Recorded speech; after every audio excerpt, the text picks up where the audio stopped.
in California. Oh, hey. Welcome to the Nerdz, everybody. It's Tuesday night. We've got some of the finest D&D players available in the Nerdz. Across the world. Globally.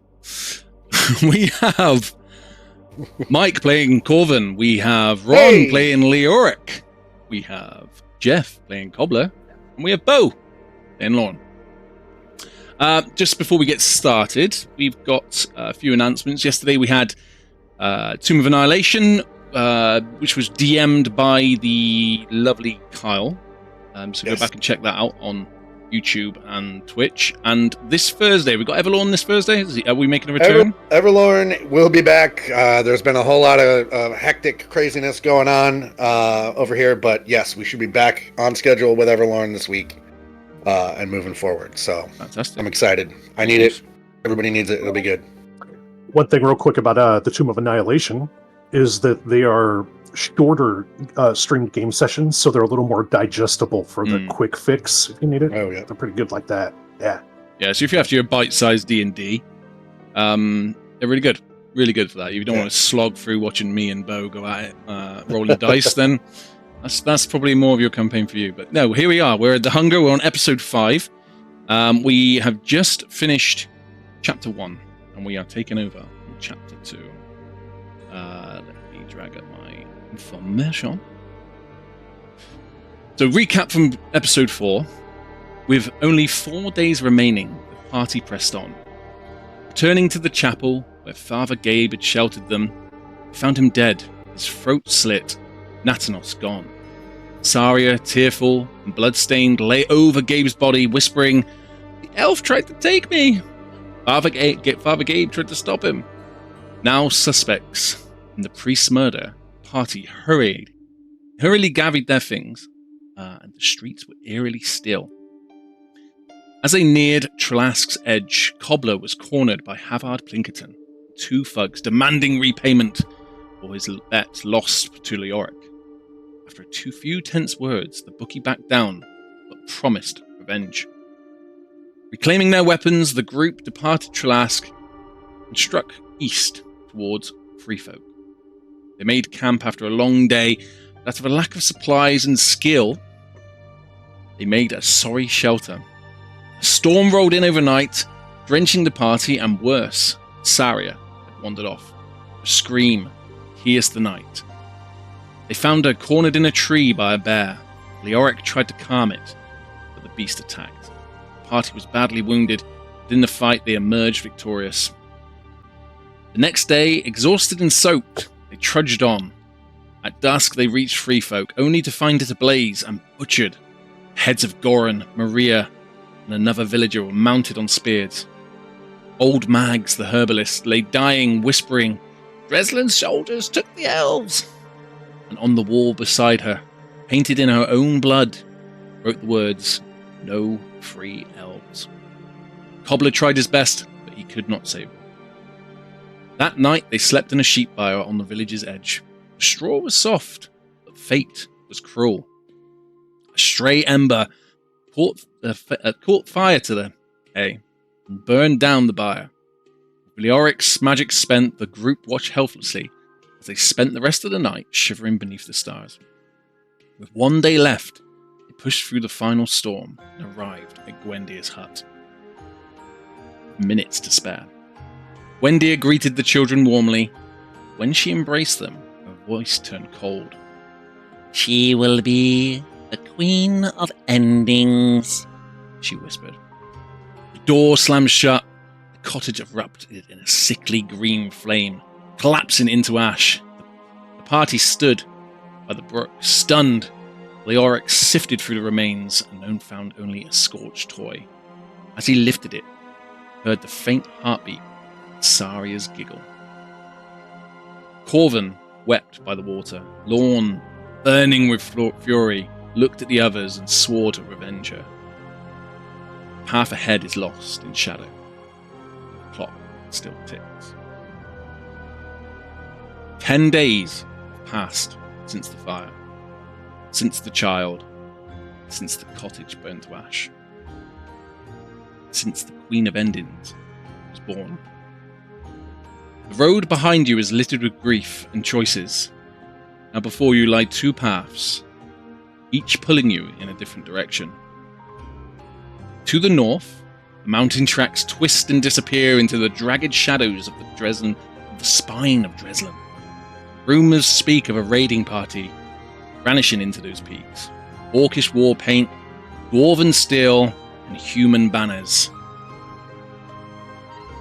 If vengeance and answers are what the party seek, this may be the path.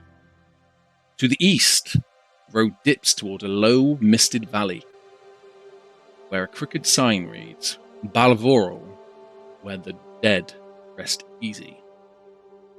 But does anything in this world truly rest? The air smells of earth and cherry blossoms. The vast graveyards whisper in the wind. Something draws you there, a pulse beneath the soil, perhaps a memory, or warnings yet to be spoken. You all find yourselves on the road with two directions to go. I'll pass over to you there.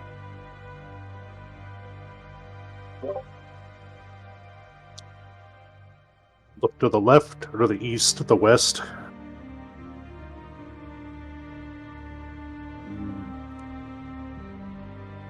Either way looks just as mysterious. I mean, While you're looking, you guys may have noticed, like maybe the last 5 minutes or so or whatever, Ulrich was kind of in a daze. It was obvious, you guys didn't even tell you, it was like he was daydreaming. And you're just stumbling around down that.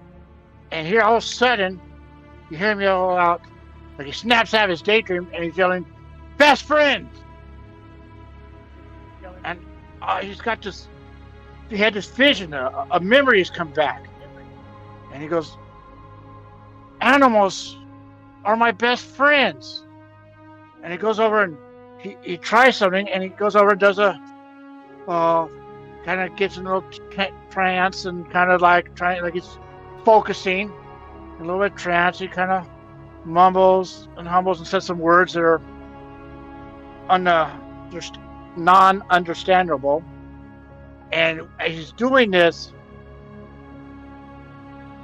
a bird flies down, an owl, lands and lies down and kind of lands on his arm. But this is no normal owl. It has markings. It's like its fur, its feathers are kind of like tattooed into some kind of marking. So you know it's not a normal owl. It's a unique creature or whatever. And with that, I was using my Summon Beast of the Sky ability, and I get this, like this owl. And I communicate with it, and I ask it to, we have crossroads, where to go. If it wouldn't mind flying out in a little bit of directions, and basically taking us scout a little bit and let us see where each way goes. Okay. So you send this owl up into the sky, and it soars up above you. What are the rest of you doing while this is happening?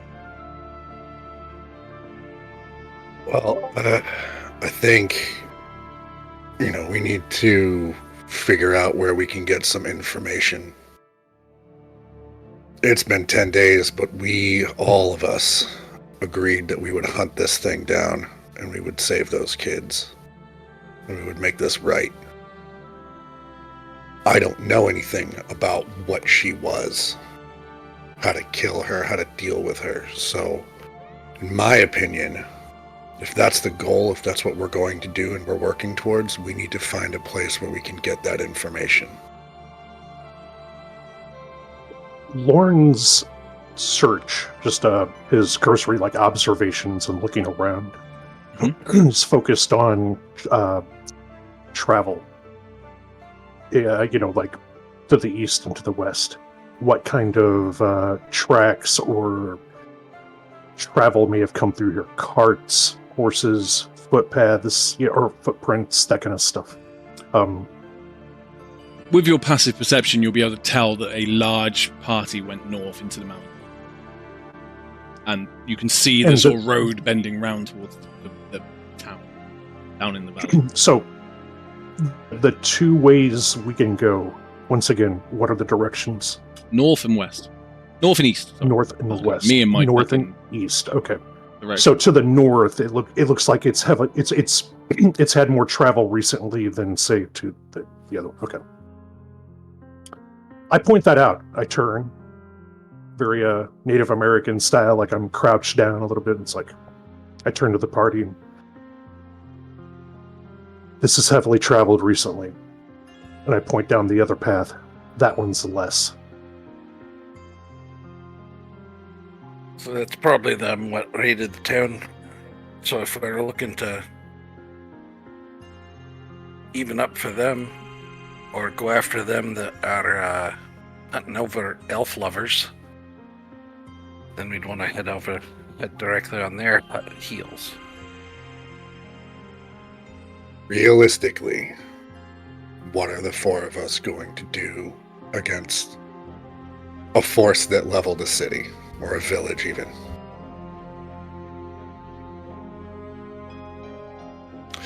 I don't want people like that running around. I don't agree with it. But for me, my main concern is those kids. We still owe them a debt. And we have to make that right. And getting involved in whatever political bigotry is going on, for me, does not serve that goal.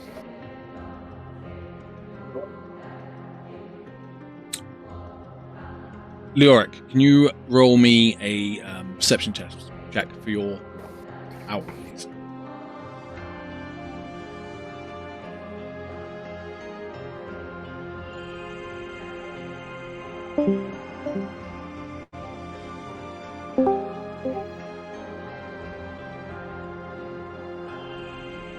Hey, bud. Don't know what button he pressed. I'm Leoric now. All right, sorry about that, guys. The wife just called and screwed up my Discord. Anyways, what did I miss the last 2 minutes? I need you to roll a perception check, please, for your owl. For the owl. And turn your camera on, if you can. Oh, now I'm Corvin again. Oh, damn it.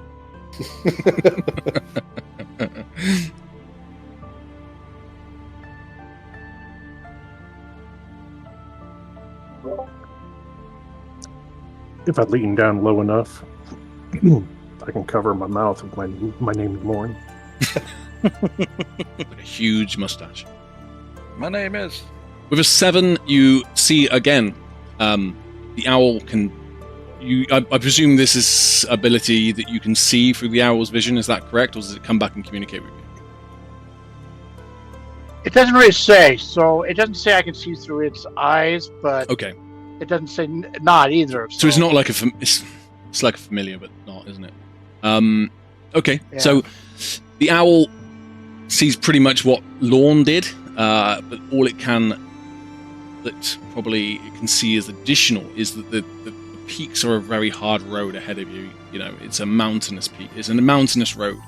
And it's not really a road, it's more a track. A river drifting out between the mountains, and to the west, you can see this town surrounded by graves all the way around it.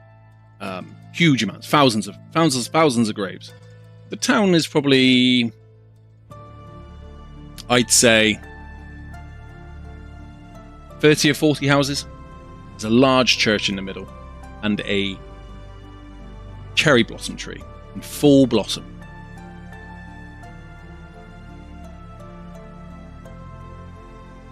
That is the town. All right, I pass, and that's in the direction of the. That was the town. Yeah, that's Balvoral. I pass on that information to the rest of the party and let them know. Hey, this is what the owl saw.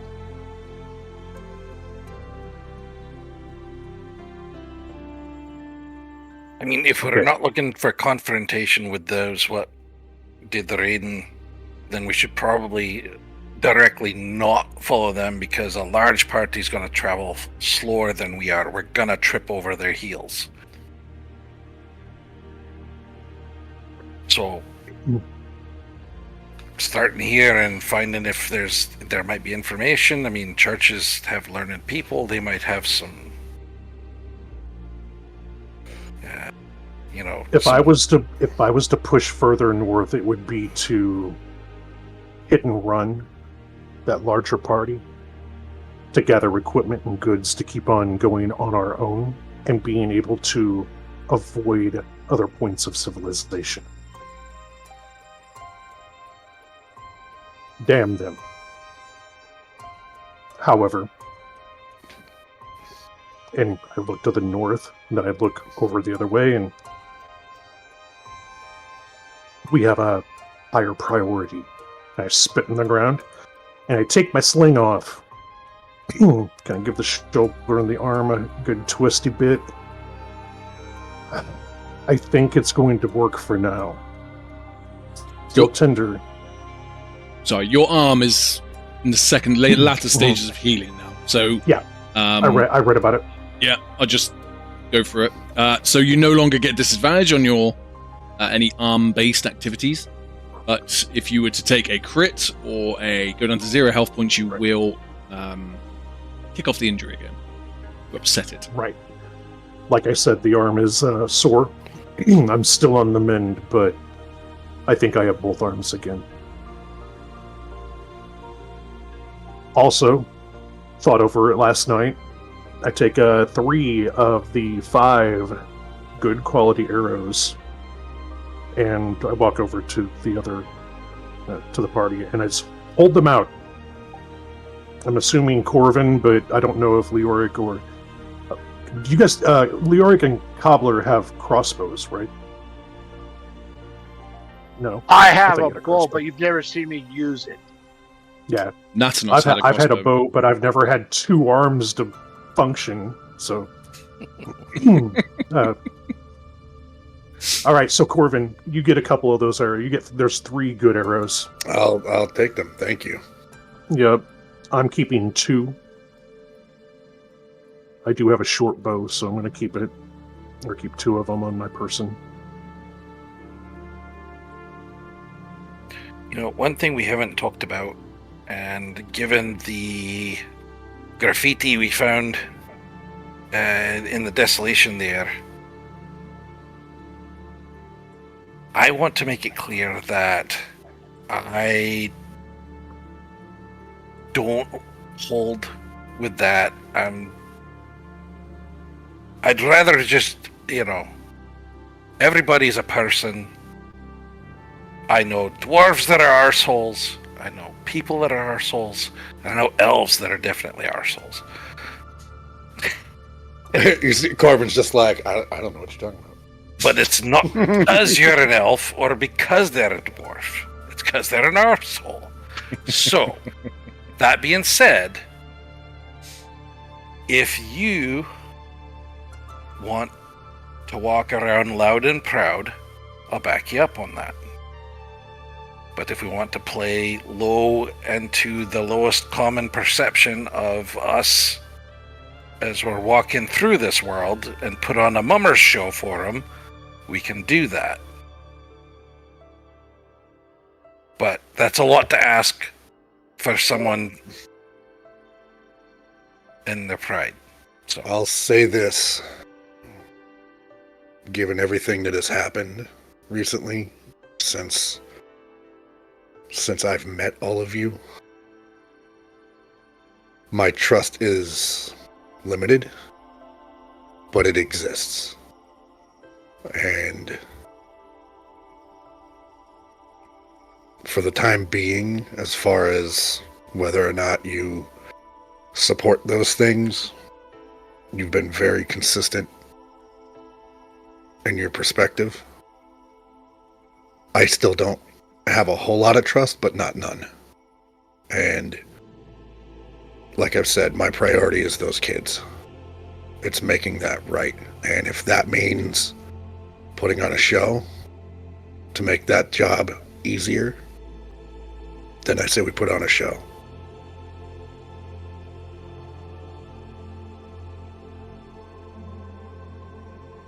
I agree with you, Corvin. However, I've also learned excuse me. I've also learned that sometimes you can think you're going to do. You don't know what you're going to do until it happens. I will do my best not to compromise the rest of you. I agree the priority is finding those children. But if we come across these hunting parties or war bands, I'll do my best not to compromise the priority of finding those kids.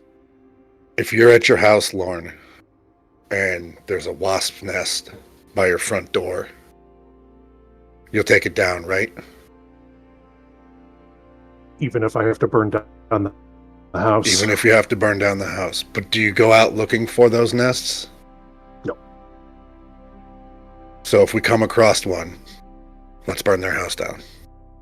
Fair? I look over to the human and the dwarf, and I give them, and then I look back to Corvin and I give him a stoic nod.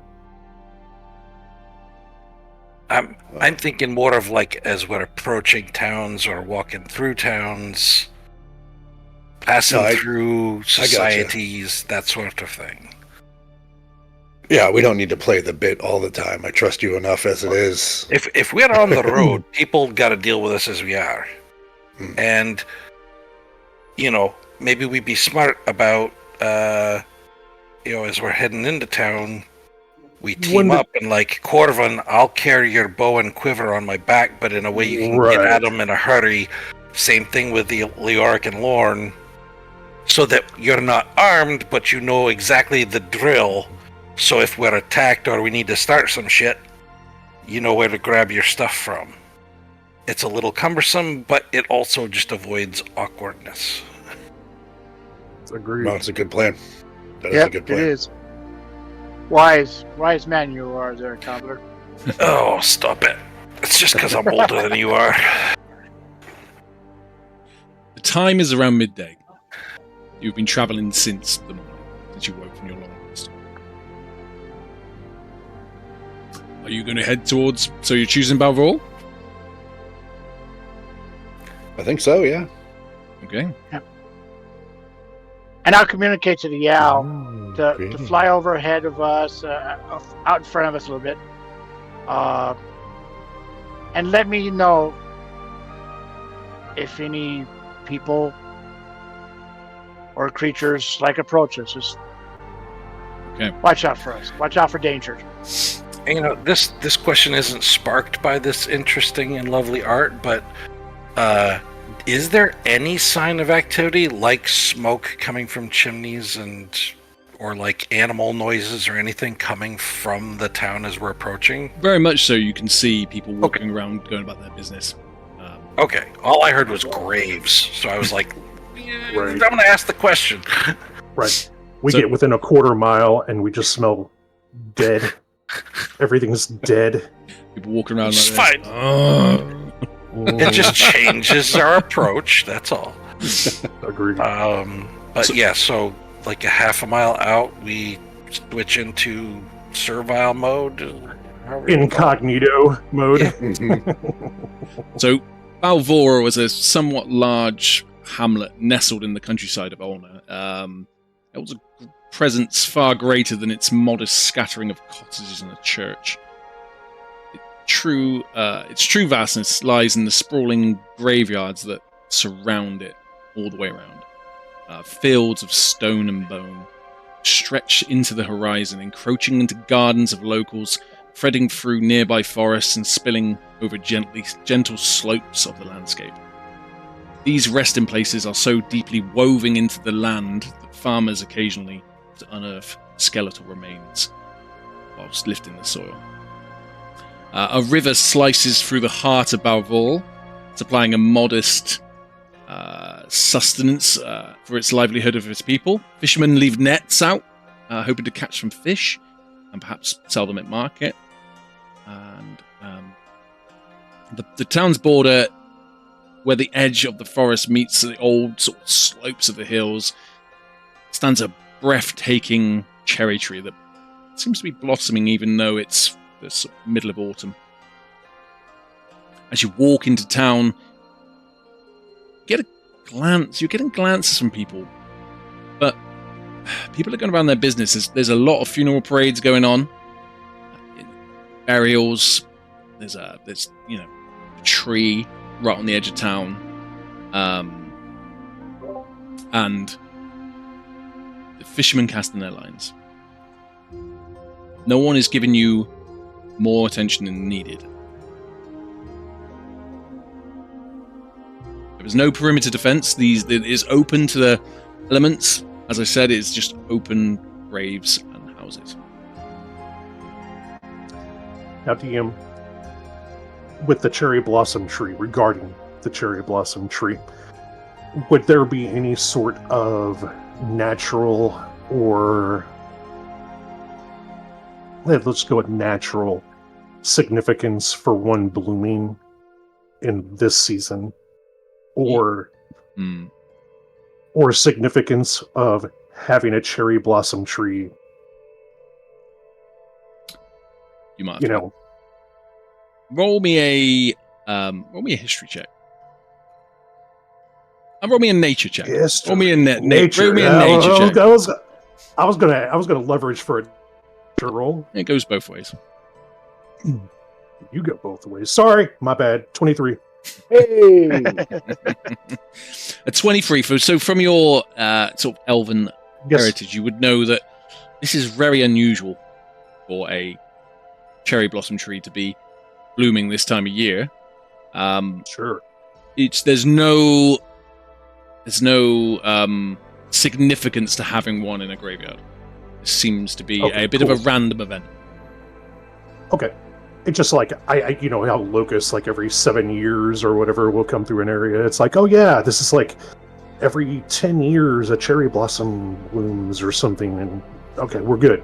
It's just an anomaly. It's not something that I'd be like, oh shit.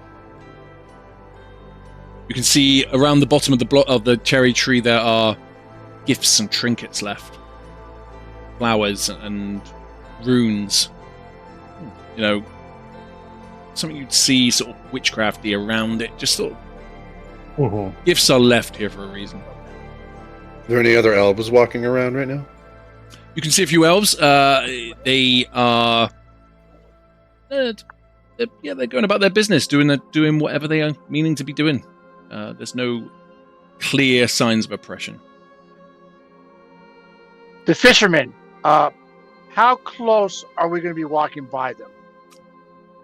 You tell me. Are you going into town, or are you on the edge of town? I'll let the...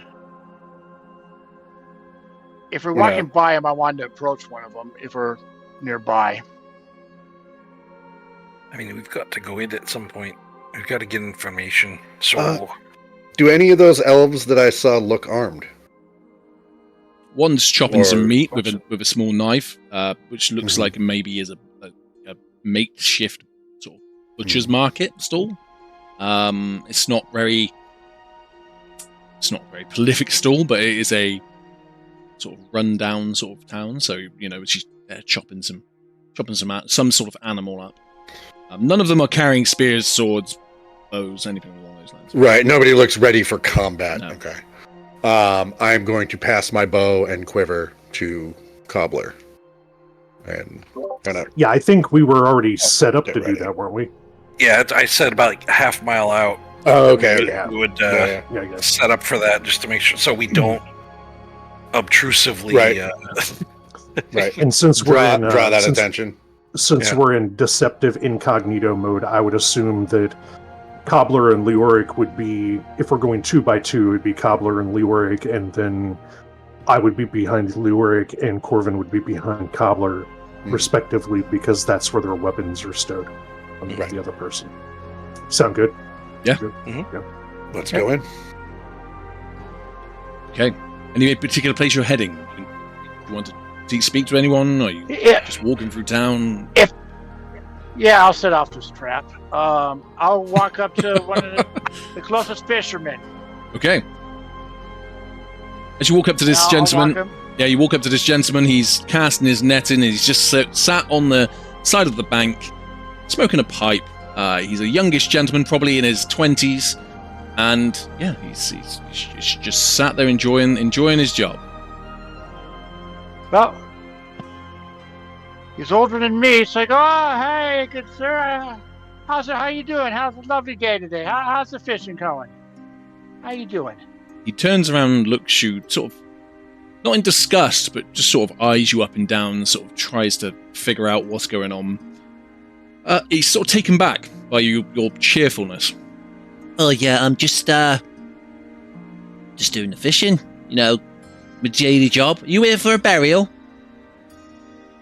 Burial? No, I just passing through town. What burial? Oh, we don't get many people passing through town. It's Balvoral. People come to bury their dead here. You know, been doing it for thousands of years. What's so special about burying your dead here in Balvoral? Well, it's just what seems to happen. I don't know, really, if I'm perfectly honest. Pop always says it's just what happens around here. Oh, no, I was just walking through. I saw you fishing. I love to fish myself. I'm kind of like, love being out in nature and everything else, and I just curious how you were doing. And as I'm doing this, I'm approaching him, and I look over his nets and fish, and I get over to the pond, and I get within touchy range from him, and I said, kind of like, offer, oh, great Earth Mother, bless this boy, bless this man, and let him create the sustenance so his family can provide. And I kind of, as I'm doing that, tapping him on the shoulder. As I'm doing that, I'm casting guidance on him to help him with his fishing. Oh, that's very nice. Well, by all means, well, we don't. It's not the first time we see the religious folk around here. I heard you praying to your god. I mean, take a seat if you want to do some fishing, my friend. You fished before? Oh, well, you said you've done some fishing. Oh, yeah, I've done some fishing. I love it, but I got to meet up with some of my friends, and you just have a good day. Nice talking to you. Maybe we see each other later. Thank you very much. Yeah. You have a blessed day, and You look. That- You can that can- you can see across anyway. the river there is a housewife, and she's cleaning some clothes on the edge of a washboard. And she sort of smirks to herself and just sort of carries on. ah, Morning. and I walk back to the party. Morning, good day, ma'am. Nice day we having today. Yeah, I suppose so. Yeah. You know what would be real good right now is a hot meal and a bath. Yeah, we did pick up a little bit of coin, so we might be able to swing that. Maybe that'd be a great place to start before we start trying to rub shoulders with people. Does there seem to be like an inn anywhere nearby, or a bathhouse even? Like, Roll me a perception check, please, sir. you got it. Man, I will. Well, never mind. You've rolled your 20s. +0, 19. Let's go. Really wants that bath. You look around Really town. So you're stood almost in the center of the hamlet.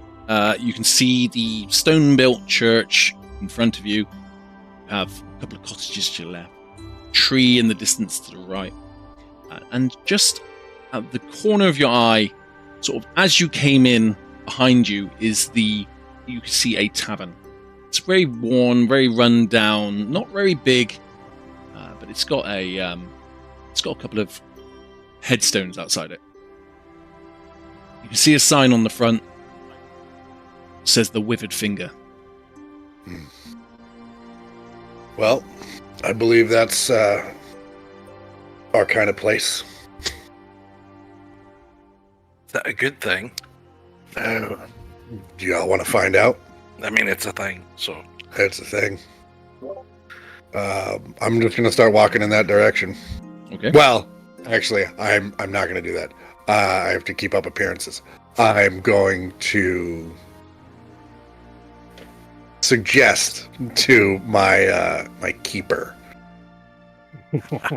my lord, Right, I believe there is a bathhouse yonder.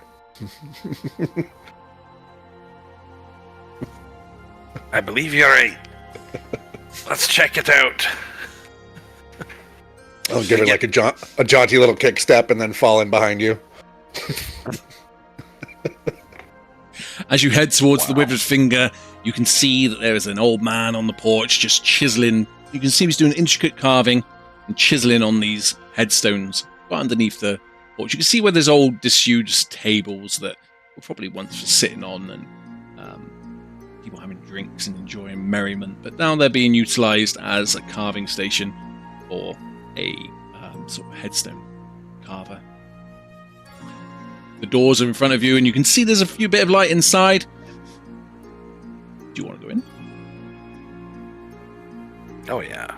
Yeah. Okay. You walk past this old timer and through the doors, and it is a very rusty, wooden, mouldy tavern.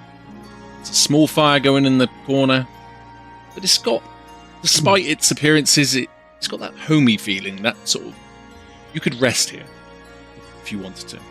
So there's You need a nicer home. there's a young lady behind the bar, and she's just cleaning a cup. She's got long hair. I'll walk over and, excuse me, miss. Hey, how can I help you? My master and his companion and his valet require just a bite to eat and a place to wash and refresh ourselves after a lengthy travel. Is this something that this establishment can accommodate? We might struggle with the rest. We haven't got many rooms, you know. Not for a Oh, long that's time fine. now. Just a sit down and a hot meal would Yeah, be take fine. a seat and I'll be right over in a minute. By chance, do you offer bath services here? Yeah, we've got one tub out the back. Unfortunately, it takes a while for the water to heat up, so, you know, probably get one or two of you in. And she sort of looks behind you. Maybe one, just looking at the size of your party. But, you know, if you want a bath, I'm sure we can make that happen. That would be much appreciated. I kind of look at myself and yeah, I think we'll have to spend the time. I can agree with you, my dear. You could do with a bloody good. Yes. Laundry, is that something that you could assist us with as well? Well, Tanner's wife, she's out on the river. She usually does most of the laundry in town. She's a good girl. I say girl, she's a lot older than me, but she, if you want to speak to her, she could clean you some clothes. Maybe do some repairs for a bit of bulk coin. I appreciate that. Thank you.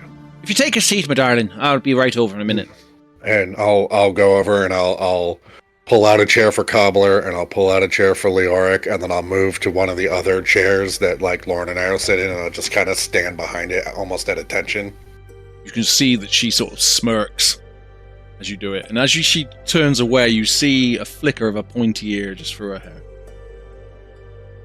And I'll kind of like wait to catch her eye and then I'll just kind of give her a wink. Nice.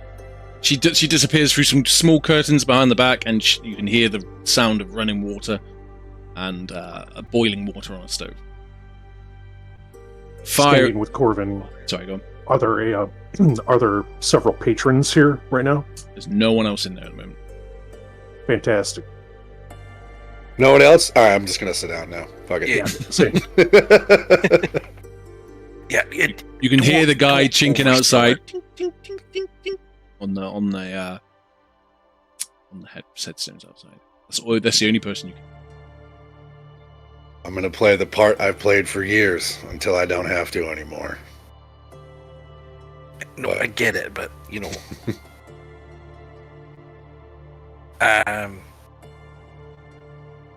I'm curious to see what he's working on out there, but at the same time, I know better than to mess with a mason when he's got a chisel in his hand, because one slip and the whole thing is toast. So, let's keep an eye out and wait until we hear it stop for a minute, or maybe we send out a drink for him, because it's good luck or some damn thing.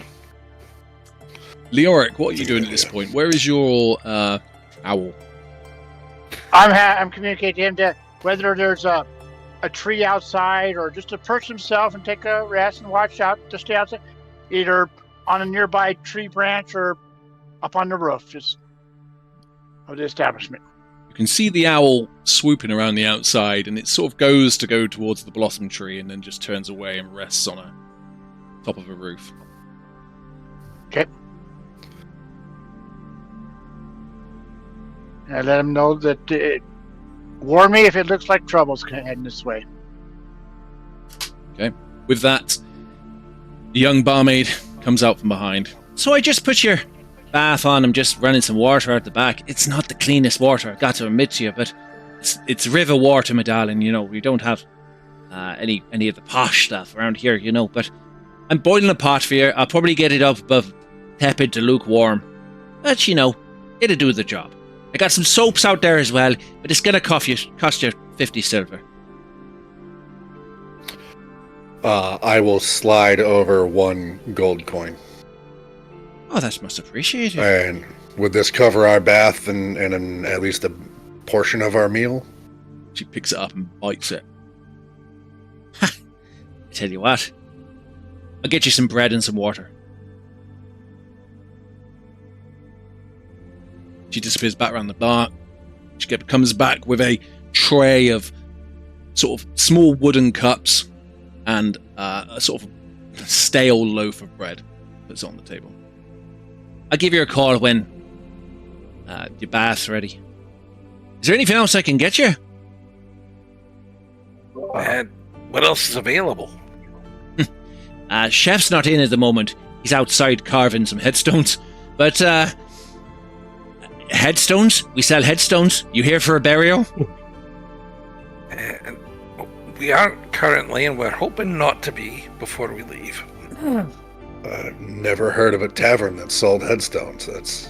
Well, we've had to diversify a little bit, you know, over the years. I guess. It's hard to say. We've always had graves here, you know, but just seems to be that just people just over the last 20 years have just been coming here and burying folk here. There's everywhere. But, you know, Mom always used to say they used to come before, you know, apparently this is a place of some great battle. But I don't know anything about that, if I'm perfectly honest. But, yeah, so we had to diversify a little bit. And we sell the headstones as well as, you know, Pa out there. He's good at the chiseling on the old masons, you know. But, you know, we sell headstones. We sell beer, you know. They come in pints? They don't come in pints, my dear. Oh, sorry about that. I'm getting one. In Elvish, I'm going to ask her what the story with the cherry tree is. She, as you ask the question, she sort of looks at you a bit hesitantly. You know, there's legends, there's myths. You know, we just like to make sure that we give something to the tree, you know, just so, you know, it doesn't... There's a myth saying that if you don't pay the tree what is owed, you'll be cursed. You know, it's old wives' folk, but anyone that comes in town, it's best to give it something. Apparently, you can be cursed or something along those lines. What's the curse? I don't know. I've always given it something. It's just old wives' tales. But I'd say you got anything you wanted to part of. I'd say sling it down there just for good luck. What? Yeah, that was my next. What is the tree owed? What do people typically leave there? They say it's something of value, but not of worth. So it could be anything. It could be. I this morning put a small silver coin on it. I've seen people put effigies of their children chopped up on, little toys and put them on there. It's whatever you deem valuable, but it doesn't necessarily have to be worth a lot of money. Interesting. But like I said, you don't have to. It's just something we do. We've all grew up in this village, right on the border of Dreslin and Treveln. It's a funny little place. Do strangers that come to town often leave gifts? I'd say pretty much every time. Now, I'm not saying it's a toll or a tax, but if someone comes to bury, they always bring something of the dead and something with them, put by the tree. Interesting. Thank you. Yeah, no problem, my love. Can I insight her to see if she's holding back or... Absolutely. Or if this is like a pitch that everybody does to the rubes that come into town? Just leave your most valuable thing at the tree. Is that a 24? Is that a natural 20? It's a nat 20 for 24. Okay. You can tell that she's holding back on you. Can't really do a whisper, but she... DM him. You can... He is DMing me. What's wrong with you? Or we could all just pretend not to hear it. Yeah. Right? Yeah, I'll mute myself and then it'll be fine. Yeah, give us a visual cue. You can tell that there is, from insight of a natural 20, you can tell that there is something deeper about the tree that she is not telling you. It is something, you could say that she had a look of worry on her face when she was discussing the tree. Where, especially regarding the tribute you give to the tree.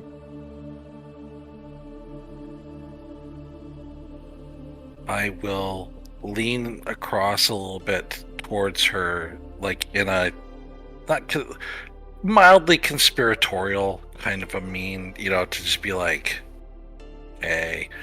And in Elvish, Ooh, Cobbler will say to her and go, "It's all right, lass. We're all friends of your folk here. So if there's something we need to know about that tree, or there's something we can help with it, we're here for that." Her face changes. It goes from perky to sort of worried and concerned. She looks around the room, despite there being no one in there. She looks towards the fire, and she looks back at you. There's tales that a great, powerful witch or sorcerer buried her child under that tree. And that tree, the Ever Blossom, is an illustration of her love for that child. Now, we've had a few incidents around town that have been unexplained. A few things have gone wrong. Small boy, a few years ago, chopped a branch off the tree to make a toy. That boy got ill and died. So we like to pay tribute to the tree. Something we've always done. Something we don't like to discuss much as well, so I just keep that to yourself. The deeper understanding is appreciated. Absolutely. And with that, she snaps back into her cheery self. I tell you what, I'll go check on the bath. She just hops on the bath. Real quick. Yes, my dear. Oh, no, I'm sorry. To the you DM, not character. I apologize. That's fine. How, and also to you, but also to Cobbler, how good was his Elvish?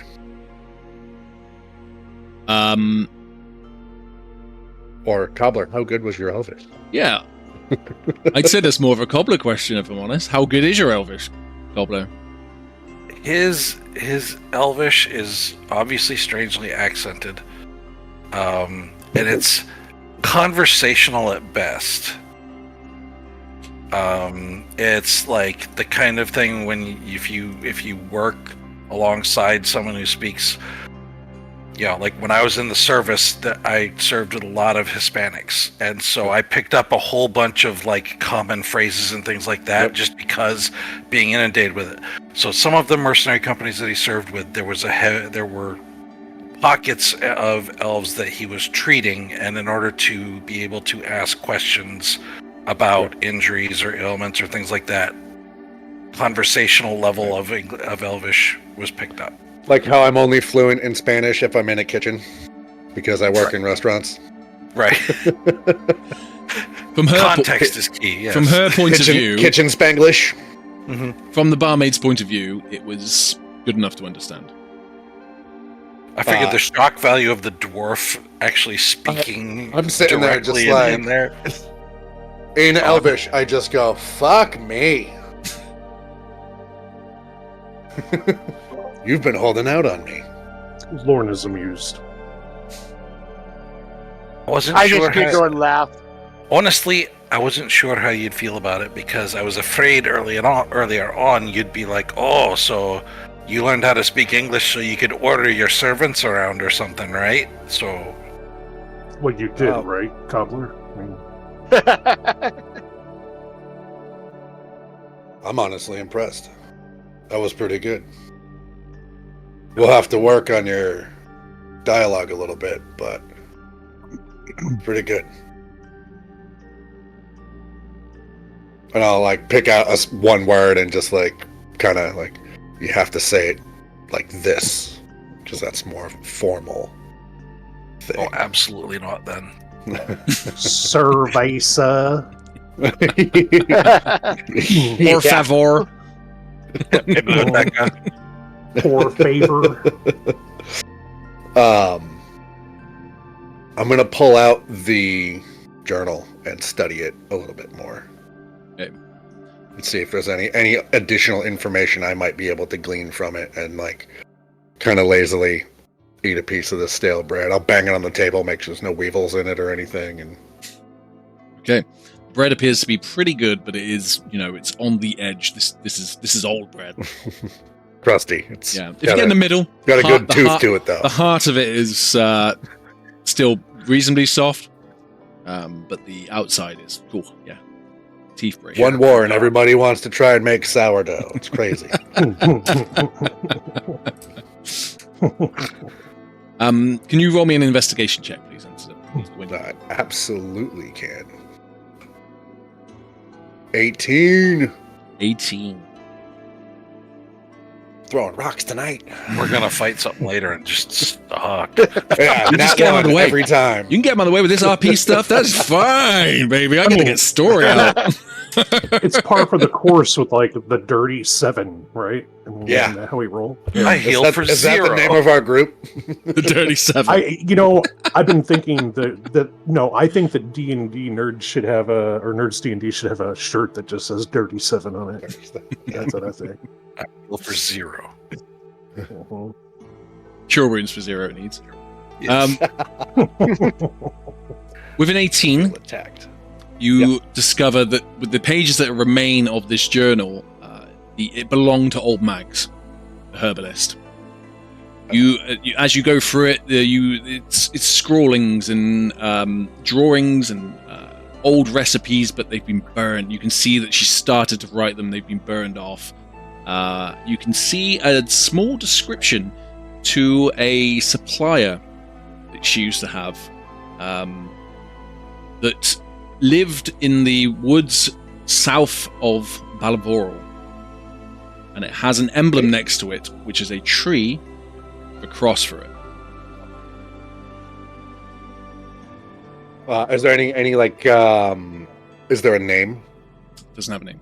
for the supplier, or just it's like just I have a directions, contact in and she this said- place? yeah, it just says- Yeah. So it just says supplier. Okay.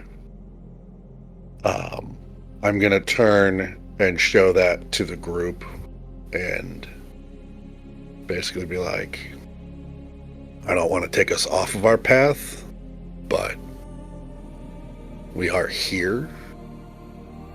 This might be... I don't know, do you guys think this is worth looking into? Do you think this would gain us anything?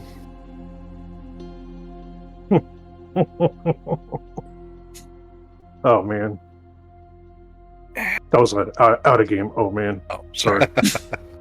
I mean, here's the thing. We are not ready to go face to face with her again. No. We need to get information, and we need to get prepped. We need to get better at working as a team. We need to get some skills. We need to get some whatever we can pull together for that fight, and that's going to be an all-out. So as far as our path, I don't know that we actually have one yet. We know where we want to end up, sort of, in an ambiguous way. Okay. Yeah. But we have no idea where that journey is going to take us, really. But if it ends up hindering us by not allowing us to move forward, then it's a mistake. But we won't know that till we do it, and then lose ground on something. And even then, I think that'll only be if we miss an opportunity and we find out after the fact that, oh well, if only you'd been here 3 days ago. But I don't have a crystal ball. This is that herbalist's journal, and I mean, she was a bit of a kook, that one, but not without her helpfulness. And I have to wonder if she has a contact this far away that was worth writing down. There's a reason, and maybe that would give us some sort of assistance, some sort of preparedness, or an edge, even. Or even a little bit of integrity with a stranger. An ally, perhaps. Allies will certainly be... Or an alibi. Something. I don't know. Other than... I don't know who here besides the church we can talk to that might have information on hags, but seems to me another herbalist might have a bit of knowledge too. I point over, like with the double finger point, like, yep, over to Corvin. Finger crossbows.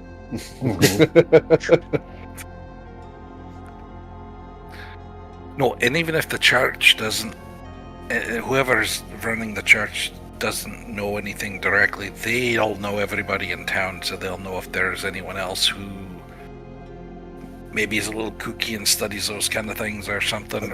They may know this person. They might. I'm just, it's close enough. I'm from what I can read, it's near enough as to mention this town specifically. So, right. Just a thought. Seems valid. As you're speaking at the table, the doors open up on the front of the establishment, and an old man walks through, covered in dust. You can see he's a human. Grey hair, thick, long beard. He's got sort of a rags on that is tied with a belt, and he's got sandals on his feet, really wobbly knees. Hey, sorry, you see my daughter anywhere? She was in here just a minute ago. Nyran! She's not here. She's out back. Okay. You guys being served? She's taking very good care of us, sir. You've got a fine daughter there. She takes after her mother. In more ways than one. He stumbles over. I give him the side eye when he says that shit. I'm like, I don't want to know the answer to that question. That was awkward. That changed the whole fucking vibe of what was going on there. Under my breath in Elvish, I'm gonna go, fuck me. He turns and looks at you. Is it one of those days, is it, my friend? Sure. Drink up, enjoy the bread. I made it myself. Don't ask where we got the yeast. And walks out the back.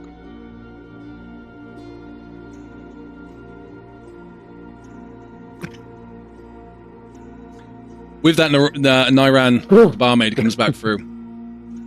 Oh, sorry about my dad. Yes, sorry about my dad. Sorry, my accent went a little bit then as well. Sorry about my dad. He's a bit, crazed. Too much stone dust, or the asbestos in the bloody stone, I suspect. Your bath's ready, young fine sir. The rest of you are welcome to sit here. I'm just going to go stoke the fire, but you're welcome to sit and enjoy the enjoyment of our tavern, I suppose. You sure I can't get you a headstone? I don't know that I need one yet, but thank you. No problem. Any of you guys want to go first? I'm not going to. Sure, I'll go first. I'll test the waters. You do that. Okay. Leoric, you lose a hygiene point. 2 hygiene points, actually. You're down to 0. First in. Alright. I am curious, how much are your headstones? She looks up and doing the fire down the bottom. Sorry, well, it depends on how big a headstone you want. We get all sorts come in here. I mean, Father can tell you a lot more than I can, but we got the really big ones. They're around sort of 20 gold pieces. Or we got the slightly smaller ones, go down to about 5. And then we got, we do some sort of crosses, wooden crosses that you can, if you haven't got much money, we can put them in the ground and they turn out about a gold piece, something like that. It's just the time it takes a Father to make them. I lean over with the menu next to Cobbler, and I point out that there's tombstone prices right below the appetizers. The menu So says... you're going to buy one, get one. That's crazy. Yeah, right underneath the bloomin' onion. If you get the onion and a headstone, they knock 10 gold off or whatever. Why? Yeah, but why is it market price? That's just It's weird, just man. tell me what it costs. If you get 4 headstones, you get a 5th headstone free, which I think is a little We all get a weird. ball cap. We do or have a something. saver system. Carry on. I do kind of want to make one, have him make one for Gwendir for later. As she's stoking the I fire. don't have the money for that, and I don't want to look around a headstone, but that would be funny. She's stoking the fire next to you, and the smell of warm smoke is evaporating into the room. It's starting to get nice and warm in there, and the light's starting to dim outside. And Leoric should just be about done with his bath after sort of a quarter of an hour inside it. Oh, that was a nice, refreshing bath. You missed a spot, I feel much better. and then I'm going to throw a piece of bread at him. Not a big piece, mind you, but yeah. Well, I mean, if no one else is jumping up, I'm going to go back and avail myself. Okay. Cobbler, you lose 1 hygiene point. Woo! The water's starting to get rather dirty. There's a scum starting to appear on top of it. You dirty bastards. While Cobbler was taking his bath, I wanted to go up and get the attention of our young lass there that's serving us. And now you go out, hero! Which Lauren and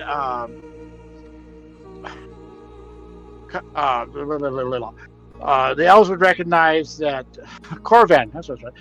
That Lauren and Corvan would recognize is the Elvish word for lady. And then I get her attention. I want to ask her, who is the oldest person in town? Who's lived in town the longest? I like hearing stories from old people.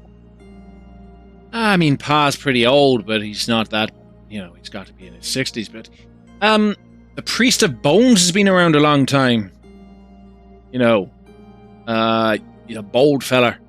You see him over in the church most of the time, or he's displacing some bones from someone that's found something.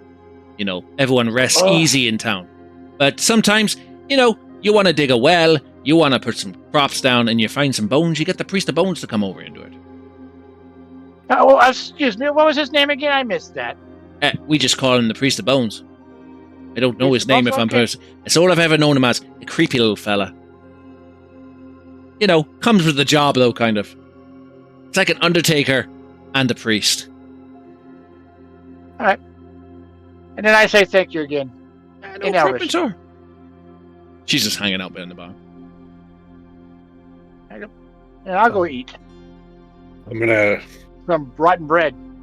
go back and sort of skim off as much of the yuck from the tub as I can, and just sort of Whatever floats to the top. yeah, whatever's just on the let's just get off the little bit of shaven scum for Kilted Yak's Eve, and then I'm gonna clean myself up.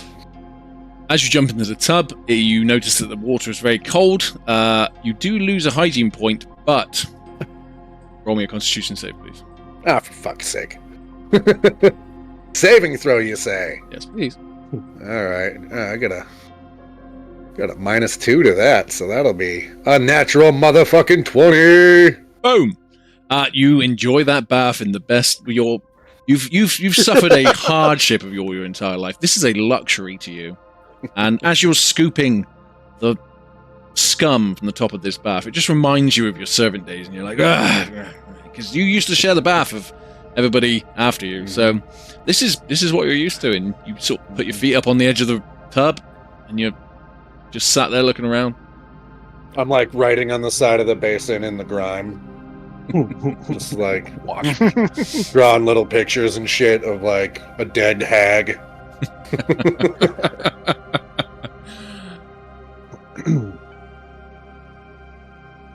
Absolutely. What are the rest of you doing when Corvin is in the bath? You eating up, so you're well fed, well drunk. Yeah. So you were saying you were short of rooms. Does that mean you don't have any? Well, Or I got mine in Pa's room, you know. Yeah, we don't have any room. So when I say I'm short, it means we don't have any. But right. the tanner, his wife, they've got quite a bit of room in their house. They do mention that they rent out some rooms from time to time. Oh, fair enough. Is this the woman you said would do laundry? And I'm standing behind her, holding my clothes naked. She just blushes. Yes. She's just sort of looking up at the roof. Thank you. Just down by the river, you go down there, and you'll. Doesn't make sense to put dirty clothes back on. Okay. Go down by the river, and you'll see the tannin racks up, and they've got a big annex on the side of their house. If you're nice to them, and Thank you. they may ask for a bit of gold, but I'm sure they'll give you a bit of supper as well before you go to bed. Kind folk around here. I think that's our next stop.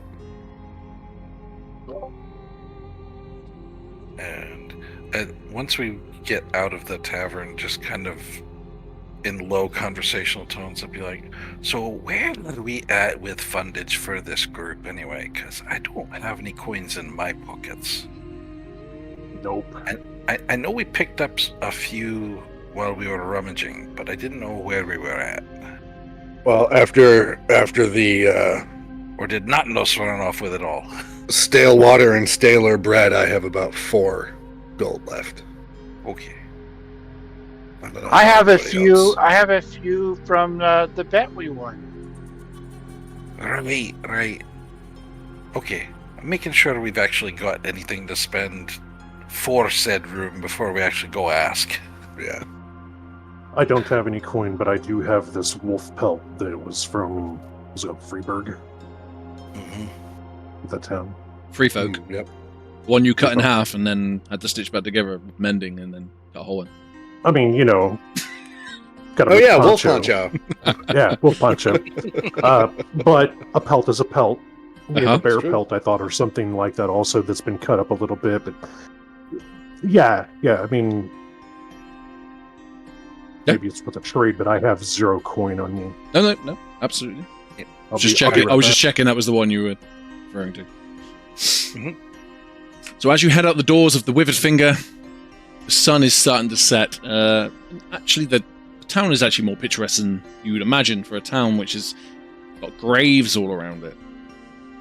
People are going about their business, shutting shutters up. You can see the roaring fires, smoke coming out the chimneys.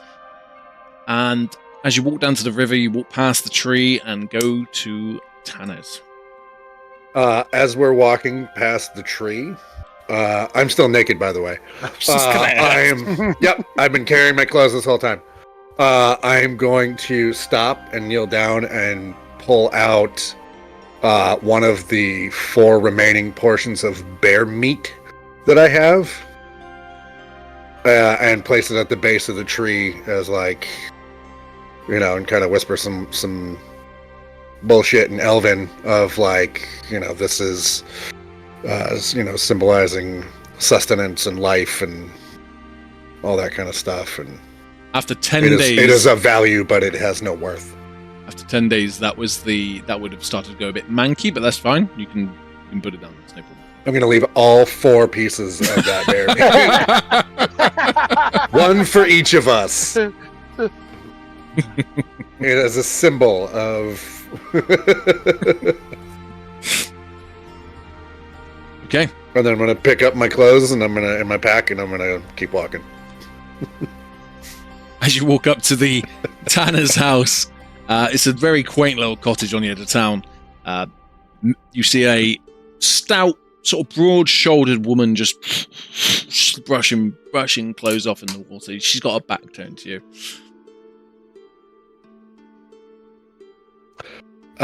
Shit. Excuse. I'm gonna kind of shuffle forward. Yeah, never mind. I've been treated like livestock my whole life. It's nothing to do this. And I'm finally clean now. I may as well put clean clothes on before I put clothes on again. And so I'm gonna kind of shuffle forward, holding my clothes in front of me, covering my shame, and just be excuse me, miss. Oh, hello, my love. Hi, wow. Long story. You don't have to be that way. I mean, Well, we just had a bath over at the Withered Finger, and didn't make a whole lot of sense for me to put dirty clothes back on. But I was told that you could help us with some laundry and possibly a meal and a bed for the night.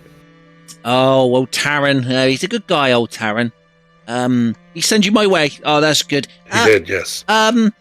Yes, She's distracted visibly because she has a, semi... I'm going to wink at her. This woman's in her 50s. Just kind of yeah, I know. Well, I'm not that impressed. Should have been a bard. Anyway. I mean, we can certainly help you out. I mean, we got we got a room for free for the night. We generally, it's about 2 gold pieces for the night, but we do throw in a wash and a meal for that.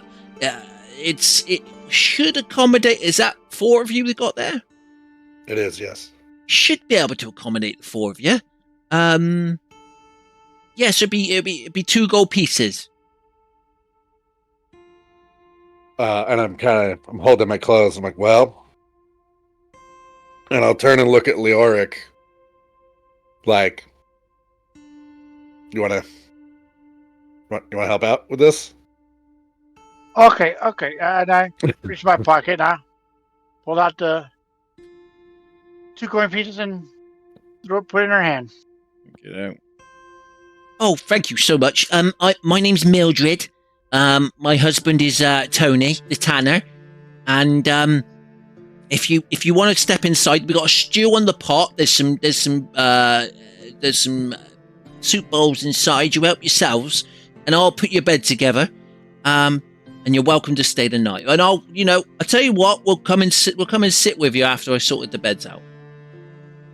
By any chance, do you have a bit of oil and maybe some beeswax available? I have a chain shirt and a bow I need to tend to. All I've got is I got some taro, and I've got some What we use is a bit of pig fat with some taro and some lavender, and we mix that together, and that's what I wash with.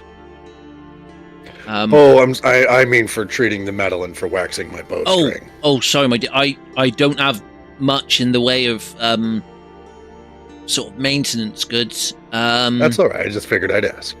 No, you never know until you ask, my dear. Absolutely. I shall ask Tanner and see if he's got anything. Thank you. I appreciate that. But yeah, no. If you go inside, I'll get your beds ready. I'll go around the side and. Do you want me to take your clothes? Oh, please, and I'll just hand them over to her. Oh, inside, please. She's not making eye contact. Thank you. The rest of you, I'll gather your clothes later today, and I'll wash them ready for the morning. Greatly appreciated. It's been a journey. My coin purse falls out of my hand as I'm giving her my clothes. I just have to bend over and pick it up. Prison wallet. Oh, I'm sorry. A dagger falls out your ass. Are we all dead? Are we all Yes. dead? Dead from shame. So you've just got to the Tanners. You've paid 2 gold pieces for a bed and board, bit of stew, bit of light supper, and your clothes to be washed ready for you in the morning. Fantastic. I like that. As you go into Why I sleeping? Sorry? I said at night. This would be a general thing that while we're sleeping, I'll have the owl basically just perch in our room or whatever. I'll stay awake all night. So Okay, the owl kind of keeps an eye on things.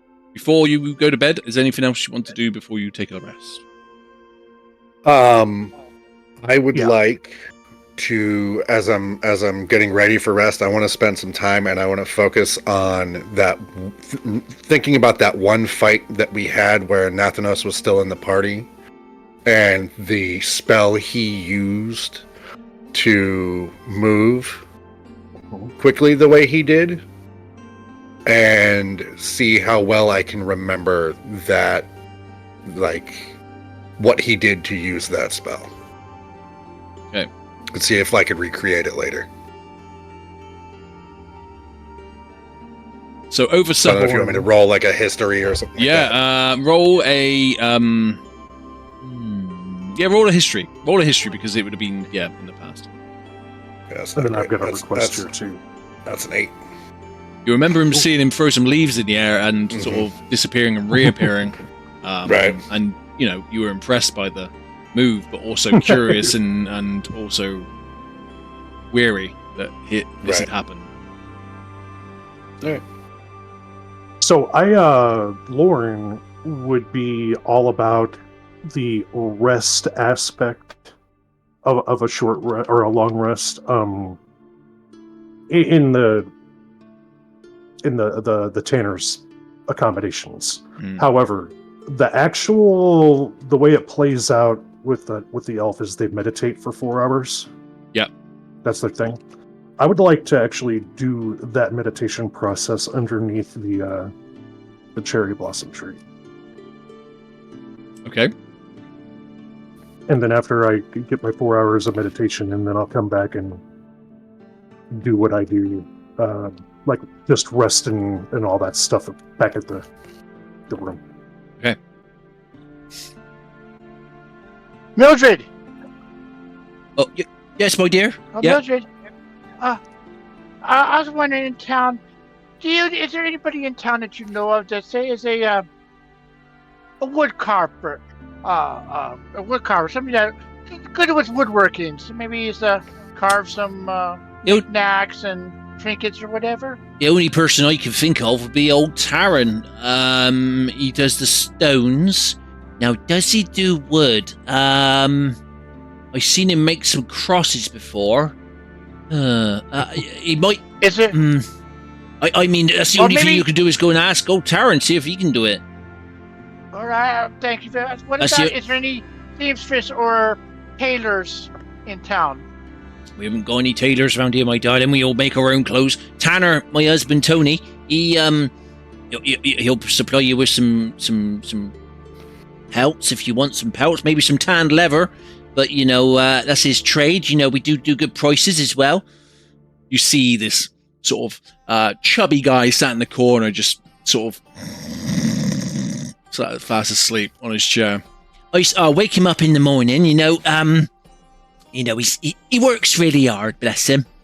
But yeah. No. You say, excuse me, you say you everyone makes their clothes, so you do some clothes making? I mean, I repairs the clothes I got, and I patch them up, yeah. So you good with needle and thread? I have this thing, I saw it, and I got this burlap sack that Lauren gave me before that we're using the paragraphs, and I got this blanket. I was thinking, I had this imagination. Could you possibly take like a small piece of this burlap out and a little corner of this, make some strips out of this blanket? I mean, could you make, say, like a doll where you kind of sew together and a little doll? Doll, my dear. Don't think I've ever made a doll before. I not had the kids to do it. Me and old Tony, we never had the luck. But I can certainly try. Can you roll me a persuasion check, please, as well? Yeah, I was thinking maybe fold the sew the burlap in together and use the strips of blanket in for stuffing, and you make a little old kid's doll.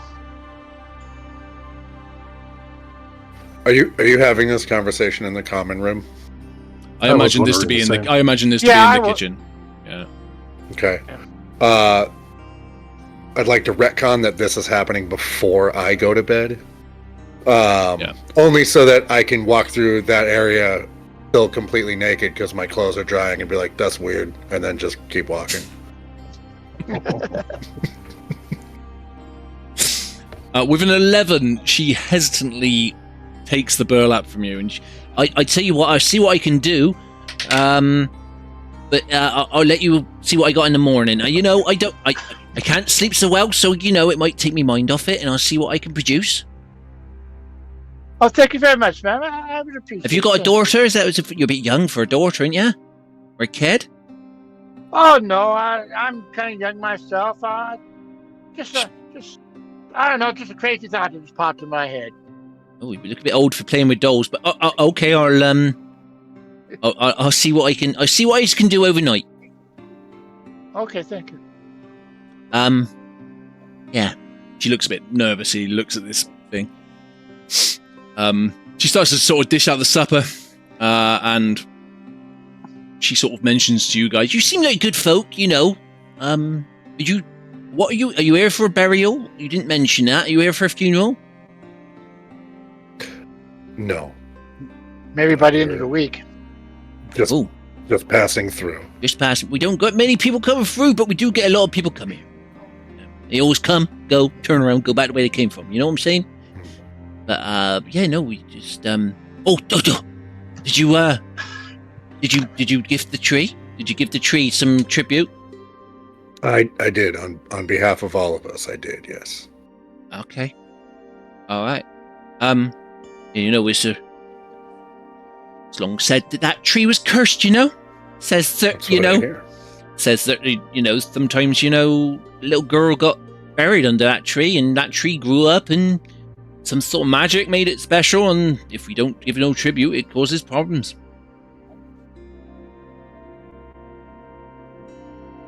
Do you know anyone that has been affected by those problems? Well, or have you just heard stories about it? We've had a few things. Someone got the pox. A little boy just broke a branch off a few years back, got the pox and died. Next day, the branch was back on the tree. Now that's something. Never seems to get bigger, never seems to get smaller, that tree, always blossoming, is a bit of a gift from, whoever planted that tree certainly wanted to make a statement. I remember old Ronnie down at the river, the fisherman, he had a real bad way of it. He forgot, he got blind drunk one night, and he forgot to put any tribute on that tree. I tell you what, he didn't catch a fish for weeks. weeks. So you have to pay tribute every day? Every day. Is that how it works? Every day. Something of value, but not necessarily of worth. That's what we And say what if- around here. What have you put under the tree? If you Today? don't mind me asking. What did I put today? Now she's just sort of rubbing her head. I put a little loaf of bread that I made this morning. Just a little bun. Put it under the tree. Better bloody still be there, mind. Looking at you lot. No, I left some meat under Meat? the tree. Same thing. Yeah. Okay. Well, food has value, not necessarily worth. Absolutely. No, that's that makes sense. Most I could afford to leave, but it was something. Yeah, so like I said, it's a long tradition in the town, but it might just be hearsay, but I just don't know. I just goes along with it. We moved here back for when did me and Tanner get here? Probably I say 10 years ago now. Have you ever met someone named oh God, what was the herbalist name? Old Mags? Old Mags. Don't believe I have, my darling. No. I'm gonna reach down on the seat next to me and pull out the journal from wherever and open it and kind of show her what I found in there. Like, do you happen to know anything about? And I'll show her like the little drawing that was in there and sort of the description of the place to the south. I believe it was to the south. You said. She puts a hand on the book and Josh, you can put that away. Put that away. Can't have that around here. That's what? that sign. That's the sign of the elves. Can't have that around here. We got stories of people burning down Freefolk towns, and we're not a Freefolk town. We like to say that we're not a Freefolk town, but we don't like to. If there's military, you better hide that journal. And I'll put it back down on wherever I got it from. Okay. Well, what can you tell me about that? Because in that journal, it leads us to believe that it's maybe a fellow herbalist of the person who owned it. I don't know nothing about it. I don't want to know nothing about it. I don't know nothing about it. Is she full of shit? Can I make an insight check? you can make an I insight was check. just going to say the same thing. You can both make an insight check. Oh, fuck off. Who got the 22? That'd be Cobbler. It's what I do. Oh, thank watcher. you. Thank you. With your 3, you haven't got a fucking clue. You're just like, okay! Like, goddamn, all right, I'll drop it. Jesus. Cobbler, you notice that she, as she's saying it, she sort of got her hand in a. You can see there's sort of 2 bits of rope, and she's sort of playing with something. I don't want to know nothing about it. And she's sort of like playing with something in her neck. You can tell that she's scared, but also she's sort of grasping to sort of holding some sort of symbol, some sort of effigy around her neck. You can see there's a small lump on the necklace.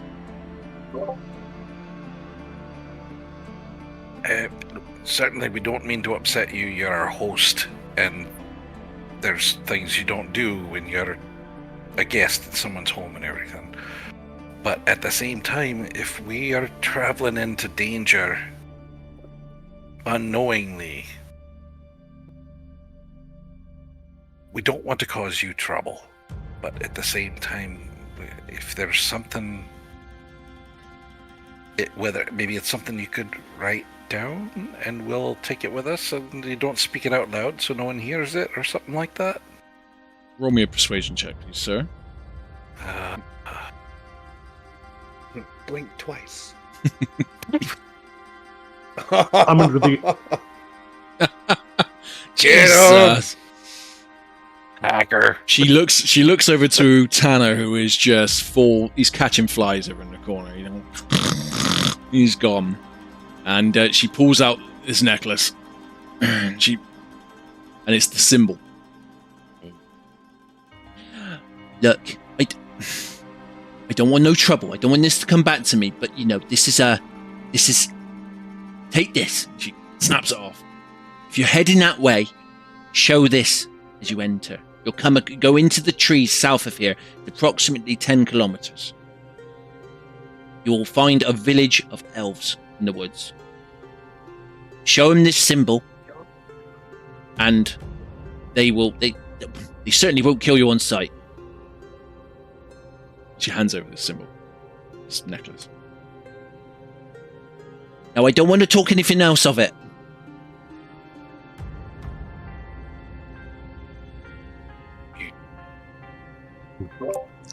Thank you. I'm assuming that I'm at the tree.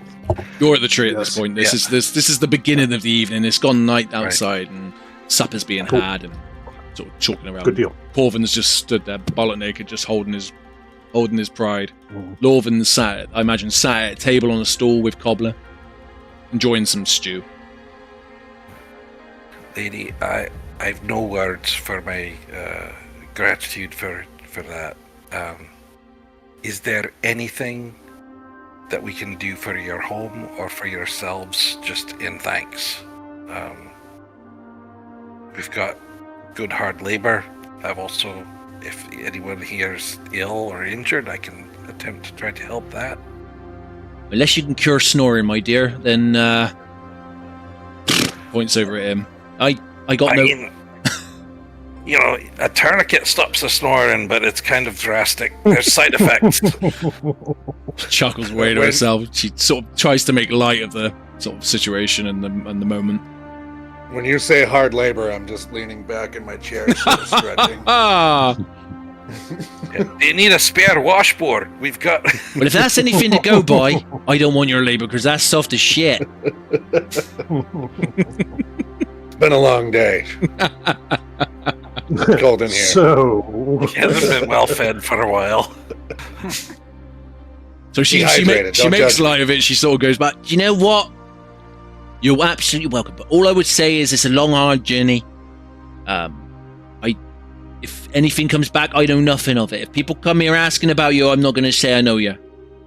And we were never here.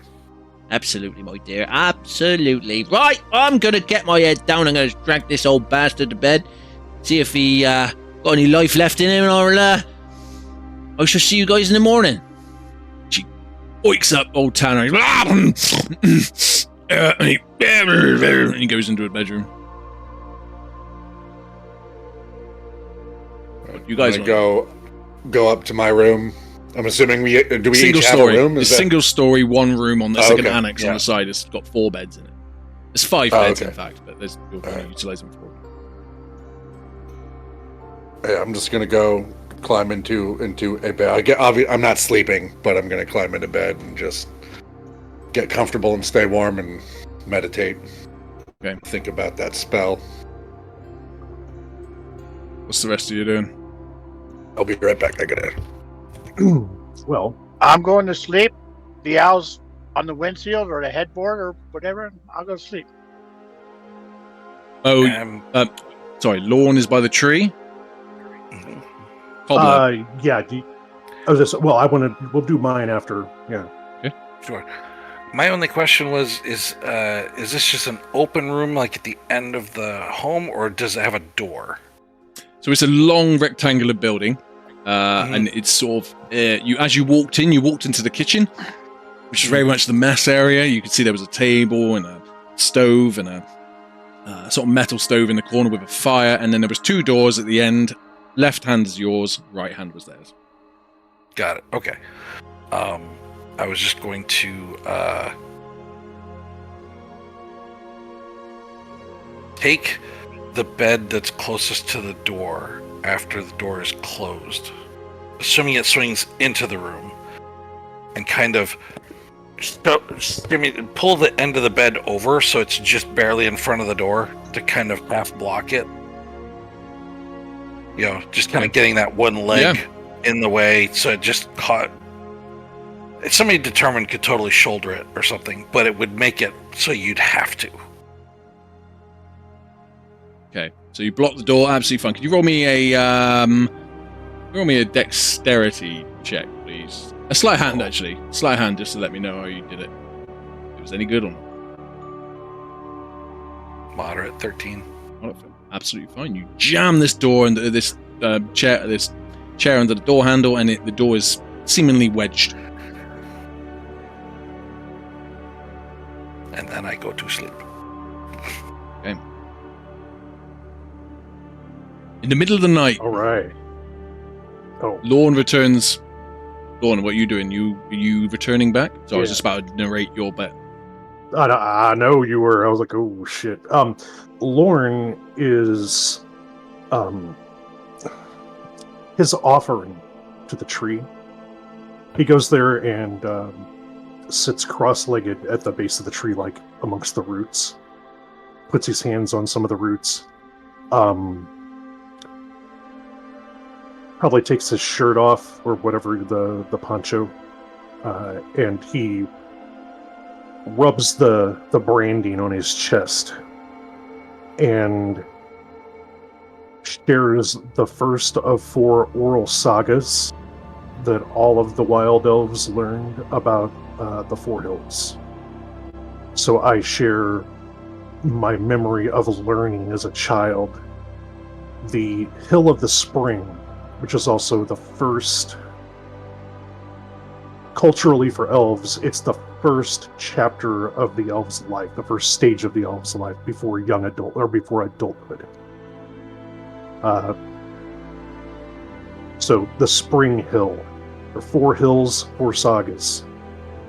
I'm sharing with the tree through my meditation while touching the roots, the story of the first saga of the Spring Hill. Okay.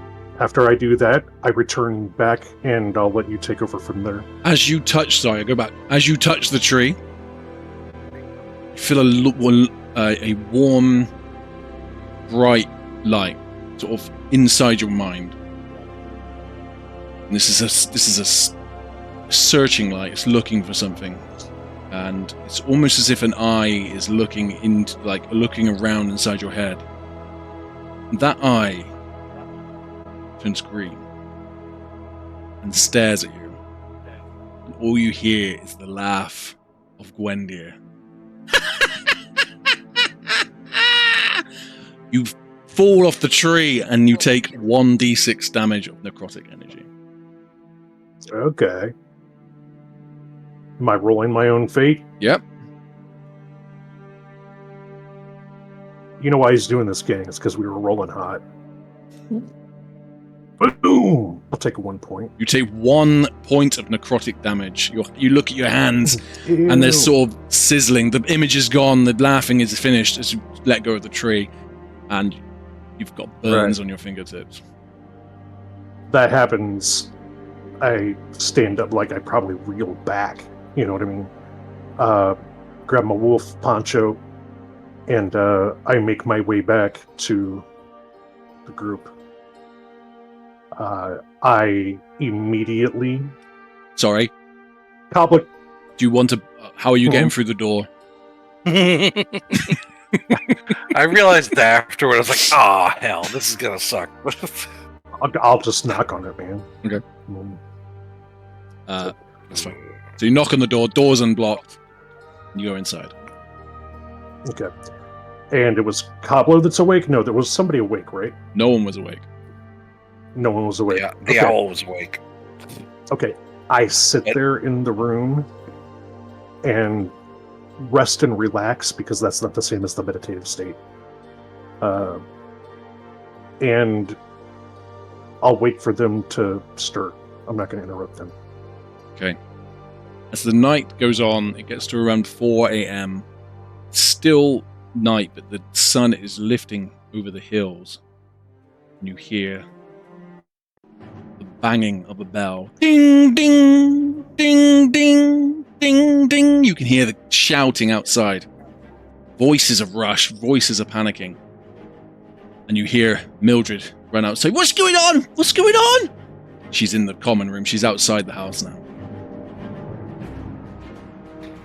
The ice cream cart. I'm gonna get up, throw my chain shirt on because I do still have that, and then look for our gear, grab my bow and my quiver, and Donald duck it outside. Lauren, when the bell starts going off and people start moving in the room, Lauren blocks our door. Puts up a hand, like once everyone stirs. I don't want to walk over anybody, so is it cool if I go with this, or do you two want Yeah, to keep going. I'll stop when you get in front of me and block the way. Like, yeah, do you, boo? Cobbler, do you want to wake up first, or should I just fire away? No, I mean, yeah. It's if we're all awakened by the bell, then it would totally be like a scramble out, throw the boots on, strap the shield on, and figure out. Your clothes are out on the washing line on the outside of the house. Yep. Just saying. Okay, during the scramble of getting to muster what we can, I visited the tree and I tried to gift it, and I heard her voice, the fucking witch. In the I think tree? she's tied to the tree. And then I lower my hand and I open up the door. All right, we'll figure that out after this crisis is averted, or we won't. As you run outside of the Tanner's house, you can see people just running around screaming. They've got torches in their hands, and they're sort of running around frantically, trying to lock doors. You can see there's a couple of dead people on the floor, well, injured people, led prone on the floor, and there's people shouting, "He's up at a church! He's up at a church!"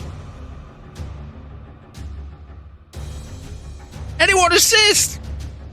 Am I, is the closet, you know what, screw it.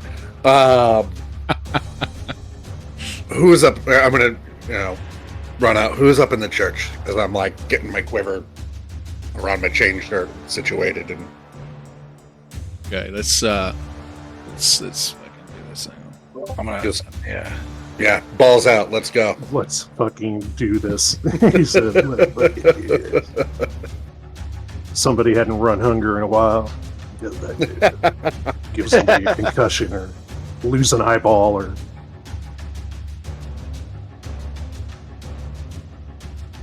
So as you run up to the church, you can see a commoner. This is actually the priest of bones, and the guy that was described with the bald head, and he's, "Come help, please! There's some sort of anomaly, some sort of abnormal beast up here."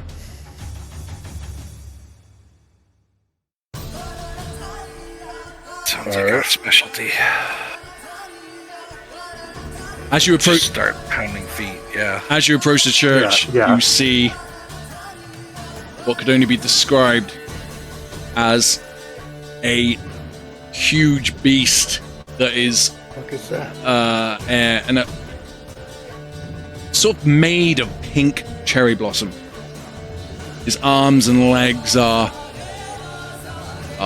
coated in some sort of armor. Looks like scales, but made out of cherry blossom. His fingers are long and wretched and pointed, and his eyes are glowing green. Can we all roll initiative, please? It'll be just one moment. I'm reloading. Oh, come on. I was almost an 18. That was lame. Lame.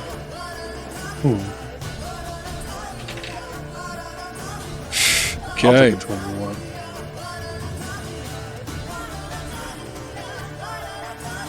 We'll roll. So I wasn't able to get to the map, so I'm just looking off of yours. Do we see this beastly thing? You can see its head veering down at you. These walls aren't that high, so you can see the priest of bones has stood in front of this thing, and it is towering over him. Right. 25 to 20. I got a 21. 21. Lorne at the top of the cycle. Lovely job. 21. 20 to 15. 15 to 10. 14. 14. 12. 14 for Cobbler. 12 for Leoric. I got a rock. 6. 6. Orvan. Okay. As you approach, you just see there's just this huge wailing beast, arms and legs flinging around, and petals just sort of coming off it. It's almost like he's on fire, but it's petals that are just coming off, and it is covered. He's got blood all over his arms, and you can see on the floor around you are just 2 or 3 sort of injured people with their sort of torn open on their chest. Lorne, what do you want to do, my man? Lorne is going to combat. Oh, I don't see our initiative for some reason. Interesting. I don't know why I'm not seeing that in my combat log. However, or my combat thing. Who is on deck? Next friendly on deck. On deck is Cobbler. Okay.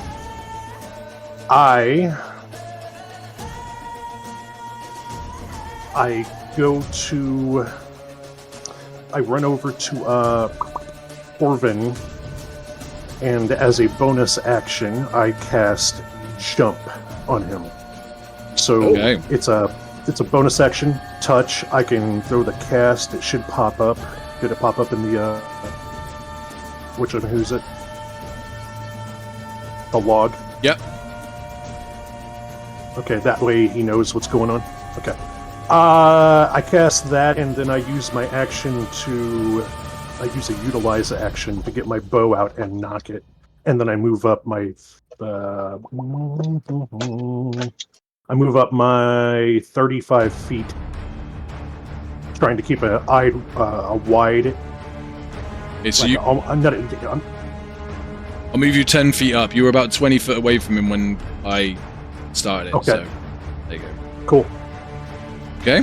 So, Corvin, do you understand how jump works? The spell. I do. Yes, I do. Okay. Cool. Yep. So I cast it on you, and I'm like, go. Like a little good game smack on the ass. I reach down and give your calves a massage, your Achilles There you go. tendons. I give them a squeeze. How did it look when you did it? Turn. Man, I knew you were going to ask that. All right. So let's see. How would it look when I do it? Oh, I know how it's going to look when I do it. I run over to Corvin, and right as I get within his threat range, I kneel down in front of him. I take both of my hands and I place them on his shins, on his legs. Seriously, both hands on it like that. I touch it and I look up at him, and you feel the energy. You feel the gummy bear juice in your legs, man. Right? You're about to go boing boing. You can feel that you can go boing boing. And then I quickly look up at him. I give him a nod, just a stoic nod, and I pull my short bow and knock an arrow. That's Beautiful. and then I move. Okay. Over to the husk, and you just see this wailing of these arms, and he. Oh yeah. You just see the huge, sort of spiky fists of this beast just penetrate through the front of the priest of bones. They come out the back of him, and they just tears him in half. You see 2 halves of the priest of bones just fall on the floor, and this creature just roars. End of turn. Who's gonna get the bones now? End of turn. We're over to the Cobbler.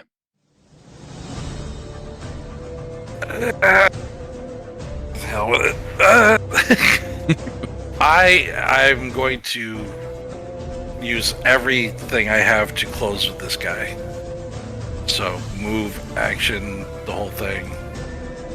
Doing dash. You didn't. Yeah. So.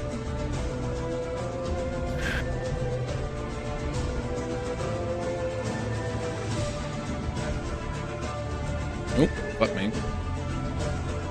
I mean, There we go. You bet that. Okay. yeah. I mean, that's all I got. So you're running up the hill. You got your weapon in hand. You just running. Yeah, up. shield off the back. I pull out the short sword that's almost dead at this point. Okay. And the other one is still on my back, ready to go. But start off. Anyway. Absolutely. Leoric, what are we doing, my good man? All right, move me 30 feet. Yep. As I'm doing that, I'm pulling out both my weapons, the short sword and the new sickle that I got. And with it, I'm casting Hunter's Mark. This is how I do it. I pull up both arms, both weapons, and I cross them. Kind of like this. And I'm making a mental picture in my head of putting crosshairs. So by putting crosshairs on the enemy, Nice. right? And then I say that to the end, I fight with thee. Beautiful. I fucking love playing with this dude, man. It's so good. It's so good. And then I'm telling my owl to get closer, get ready to attack it soon. Okay. Sorry, I haven't got an owl. I'll make an owl one for the next time. Yeah, no problem. And that will end my turn. Great stuff. We're over to Corvin. I'm going to kind of like back up just like a skosh. Yep. And then I'm going to jump up to this roof. It's about 30 feet. Beautiful. Can I see this thing? Oh yeah, yeah. You're looking down on him. That's actually Okay. the church. So you're sort of on the edge of the steeple. I'd say that. Imagine there's a big steeple on the end. This is Yeah, sort of like yeah. the middle sort of bell tower. Okay. I am also I'm gonna kind of pull out an arrow, and as I'm pulling out the arrow, cast Hunter's Mark on this thing, and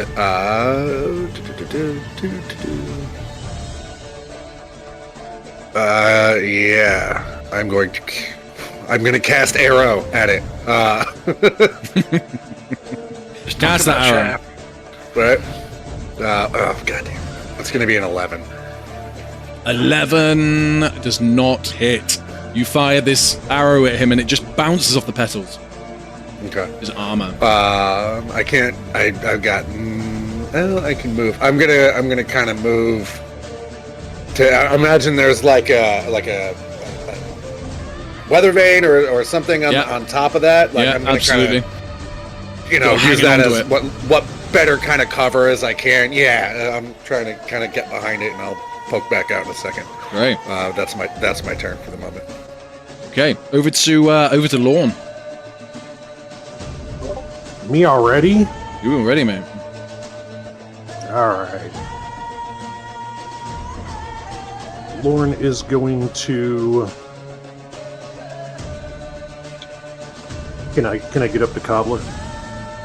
Yeah. 30 feet. How far away is Cobbler? 30 feet. Yeah. I go 30, and I ready an action. Okay. I ready a missile attack if that dastardly thing that just ripped that other person in half comes down the path. Absolutely. So you're ready to bow. You got it knocked, and you're ready to go. Mm-hmm. Beautiful. Over to my husk, actually. The husk, after taking an arrow to the chest, but it bouncing off, just looks up at Corvin and just, and he's going to move. What's his movement? He's gonna get to the edge. 6. He can move 6. So he gets to the edge of the church, and with his action, he is going to grab the side of this building, and he's just gonna. He's trying to shake it as hard as he can. I'm setting myself. I'm going to set myself a very high DC here.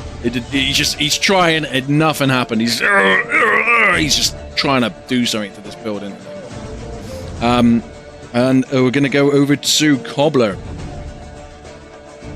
That's not good. All right, I'm gonna chuckle up through this. I'm gonna go 30 feet up the trail, trying to get it as close to the gate here as I can. Yeah.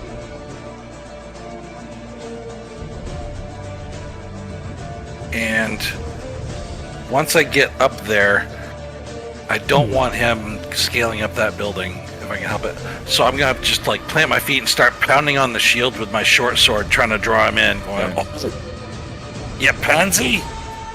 Literally! Excellent. And then I'll hold my action. I'll hold my attack if he comes at me, and then I'll swing at him. Okay. Unless the taunt is my action, whichever way you want to call it. No, we can do that as a bonus. Leoric. All right. I'm going to move and do a dash action. So go ahead and move me 60 feet.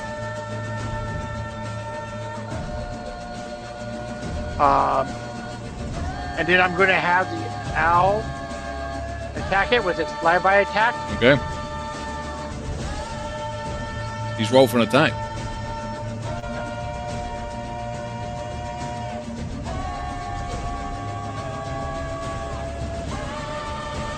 Oh, Yeah. most definitely hits. Give a hoot. Damn good. Nice. Ow. Nice.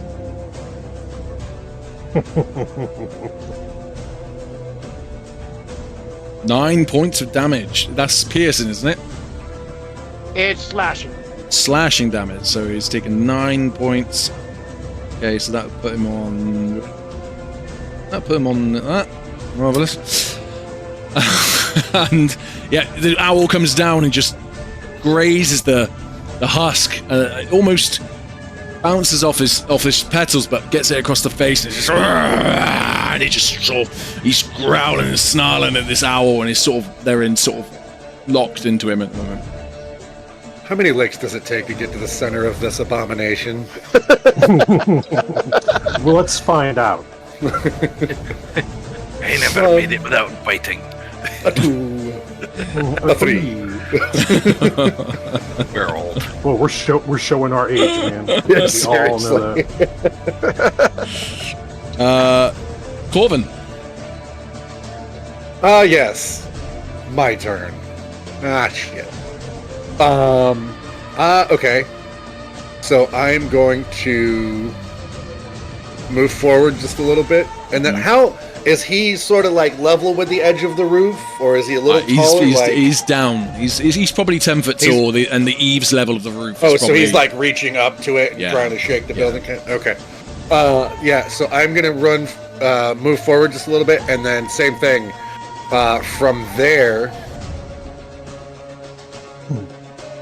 I'm going to jump over him. Oh, hold on. Jump over him, which will bring me to right about there. And as I make that jump, I'm going to cast Zephyr Strike on myself, and then I'm going to fire an arrow at him. beautiful. Sling that Motherfucking arrow. Zephyr Strike.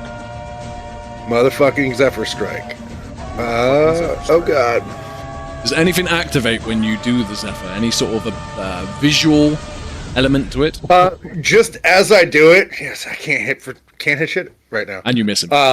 Yeah, as I start to run and cast that spell on me, like my motion starts to blur a little bit. And then I'll jump with the Leoric's jump spell and kind of fire the arrow, which will miss and land on the ground. And then I'm going to use my now additional 30 feet of movement to get over here. Nice. Stunning. And just kind of cursing myself that I can't hit anything. Over to the Husk. The Husk is still battling with this owl that scraped his face, and he's going to swing for the owl. With its branched claws. Oh, shit. That is a 6 to hit. Missed him by that much. So he swings at this owl. He's desperately trying to get the owl off. The owl is just squawking and just taking out the eyeballs of this thing. We're over to Leoric. Cobbler, sorry.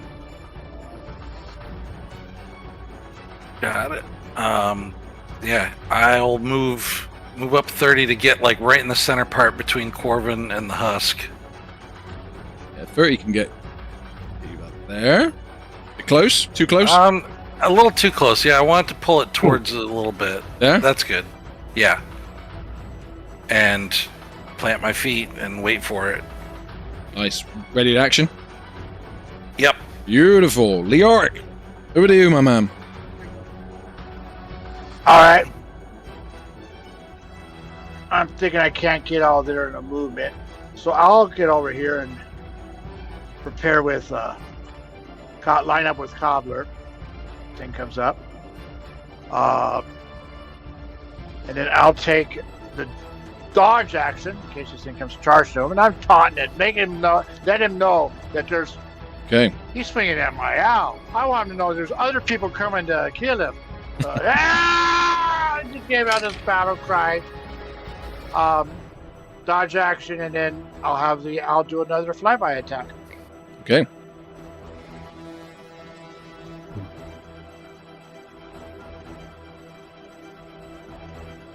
Misses.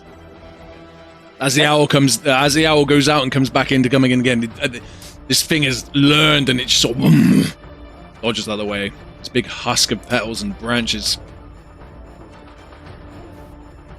On the end of your go, because you were taunting it, it just starts to pay attention to you, and it's really looking at you now. It's realised that you are in some sort of cohorts with this beast, and it is coming for you. Corvin. Okay.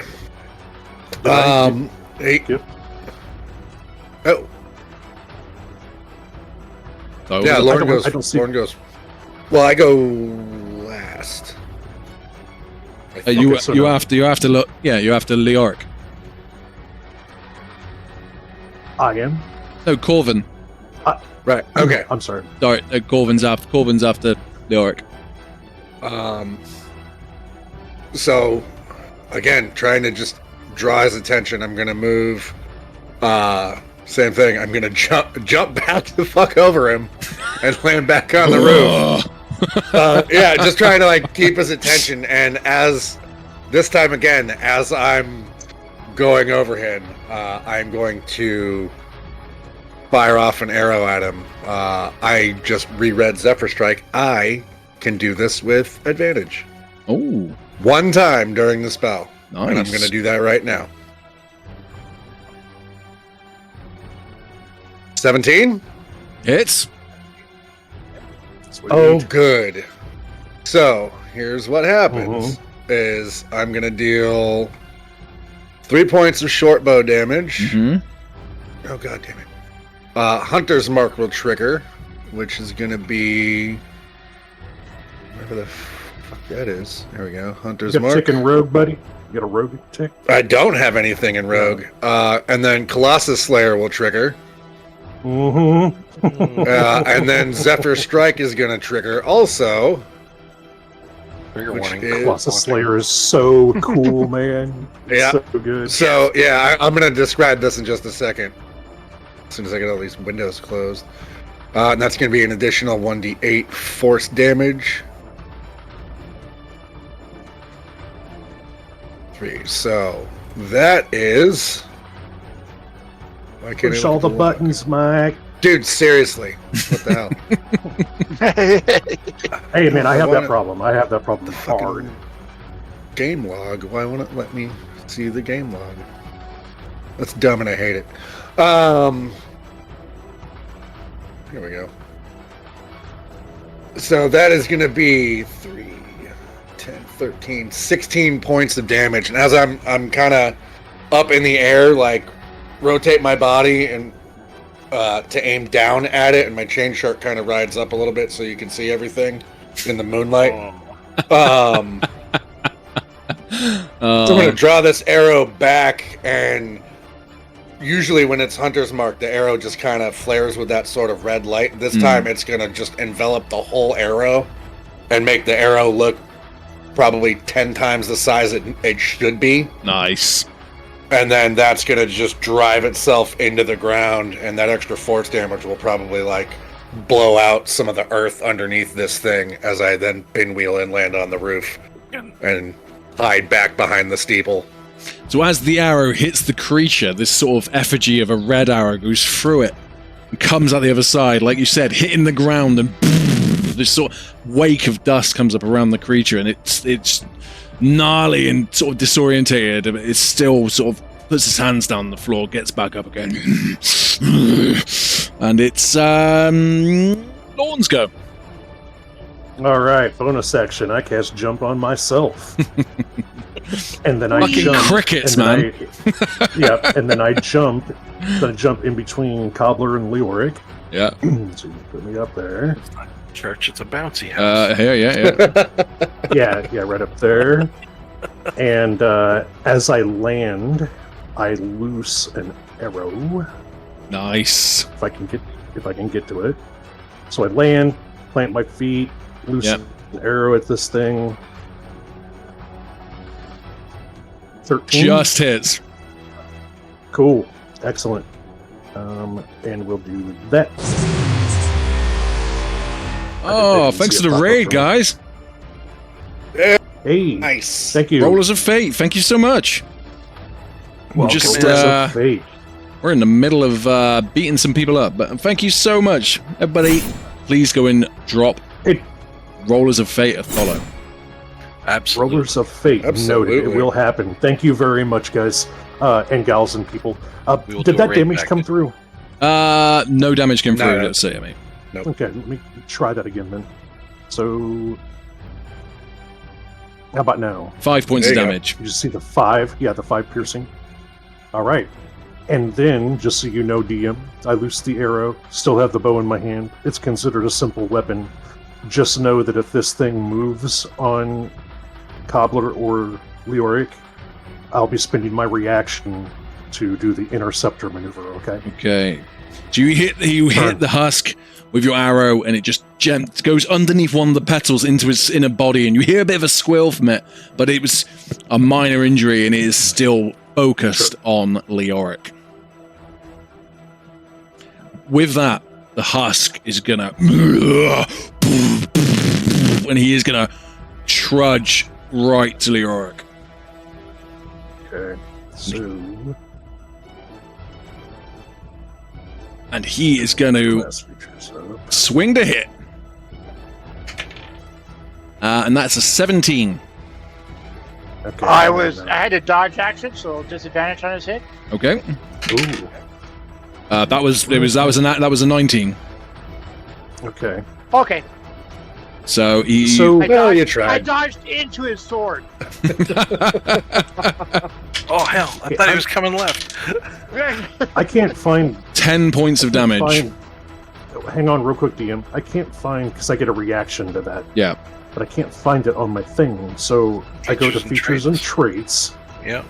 I go to class features. I've got my fighting style, which is interception. Oh, it doesn't have a button. It just says I can. Just roll for it, eh? Yeah, I roll a d10 plus my proficiency bonus, and I can reduce the damage though. So it's a d10 plus 2. Trying to get there. Trying. A long time for a reaction. D10. Boom. It looks like it's gonna be a total of 4, boss. Okay, so Leoric, you take 6 points of damage. And I'm gonna need you to roll a Constitution saving throw as well. 12 is the DC you're looking to beat.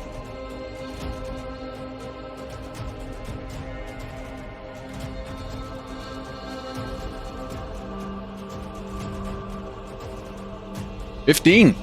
Absolutely fine. Okay. Over to Cobbler. Alright. Pivot around so I can get into melee with him. And swing away with my short sword. 13. Hits. It's So, just kind of pivoting and keeping the shield high to keep the block going. So I just bring a mid-strike right across and score it right across his midsection for 6 points of slashing damage. 6. He's still going. Oh, he's still going. Well, let's just go ahead and action surge then, and I'll take a back strike after that one go for the same spot. good man. Since that was a short sword, and I got the Vex on him, so this one's at advantage. Question: was that your damage short sword? It was. Did it break? Yes, because it only had one hit left. So you would need to. I wouldn't pull be out able to another sword. draw. You would Alright, have to. save the. You'd have to spend I'll your save the action to action pull a surge. sword out again. So as you hit this beast, you smash it with your sword shatters, but the end sort of hilt with the broken blade goes into it, and it's wailing around with this sort of hilt of this rusty old sword hanging out of it. Can I use my bonus to draw that second weapon? Yes, I'll let you draw. Yeah. Okay. Go on now. So I could do that and then action surge. Yeah, go on now. Do that. For the attack roll. No, that's fine. I wasn't sure if that was kosher or not, so I thought I'd ask. Hey, we make shit up as we go here.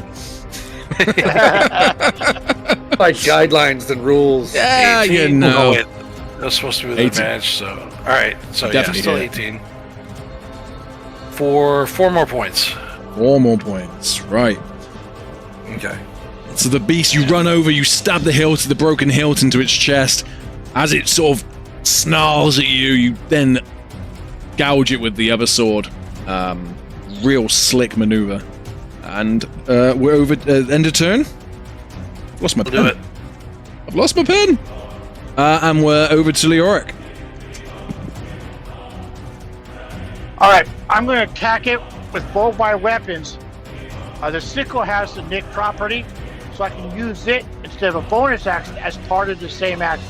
So both attacks will be under the action.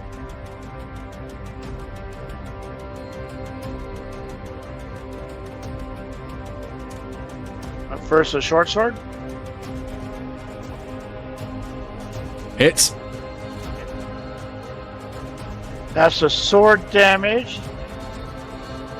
Then the hunter mark.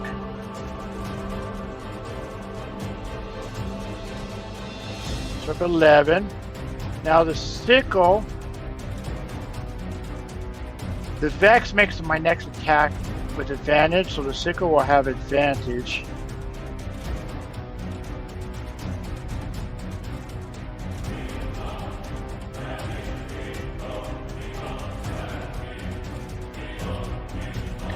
I didn't roll twice. I'll have to fix that.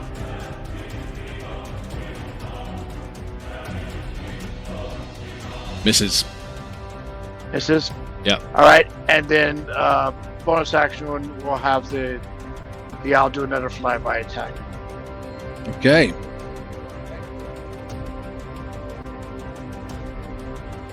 Hits.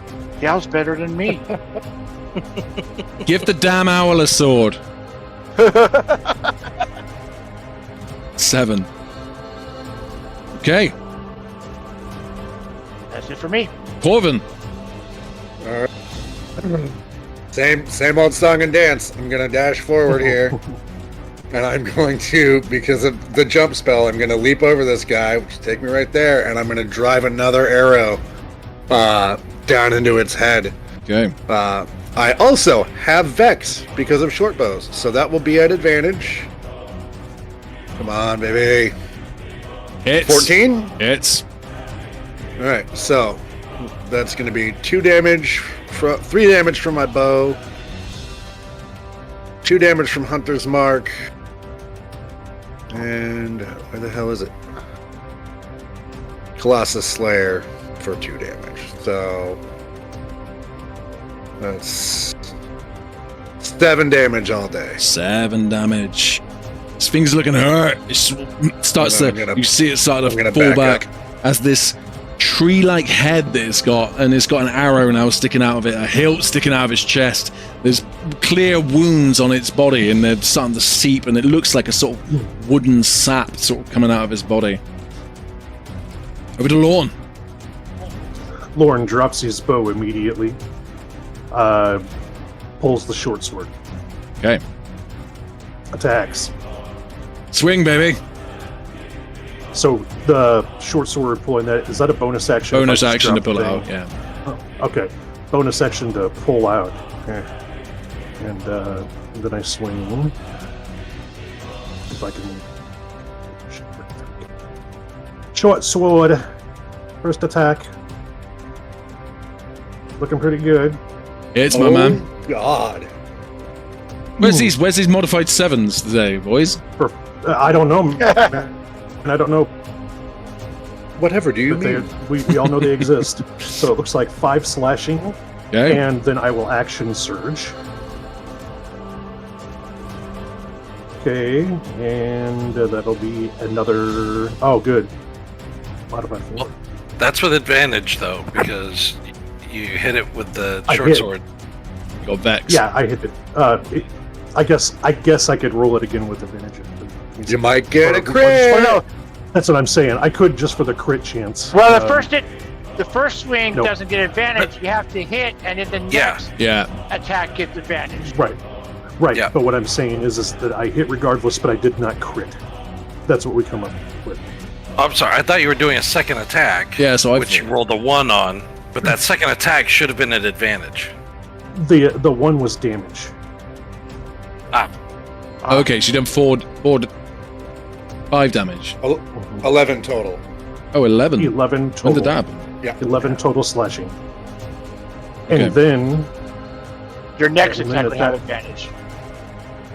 well, is it just my next attack or anyone's attack at this point? No, Your next next attack. Yours. It's personal. Okay, so that is the last thing I can do there like that. I will be planning on using my reaction once again to reduce damage coming in on a target that's within my threat area, so it'd be Cobbler or Leoric. Okay. Turn.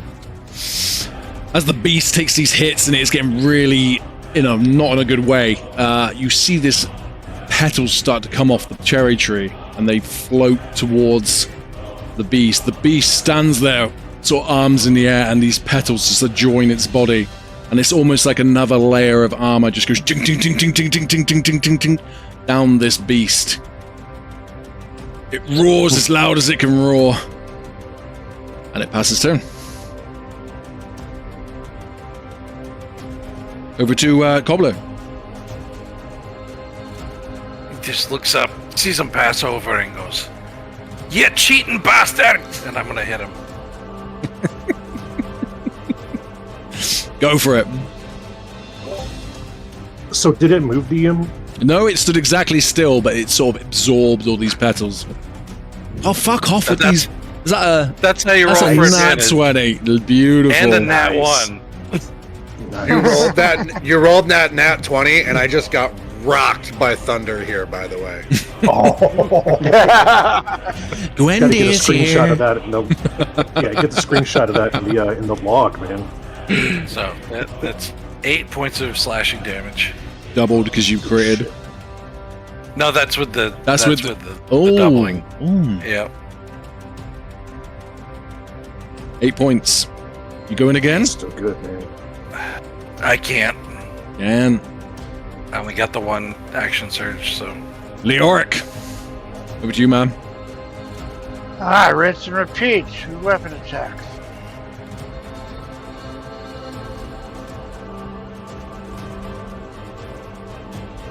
Hits. Damage.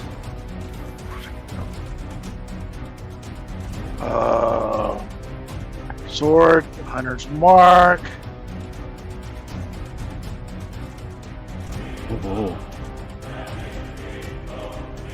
Okay, then my sickle attack.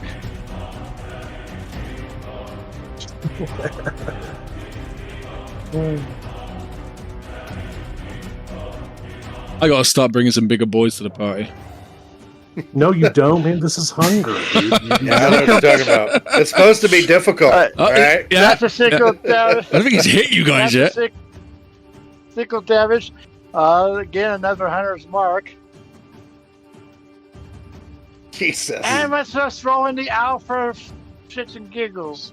GFC. There is no need. As you J. drive the sickle and the sword into this beast, it wails with this huge screeching squeal.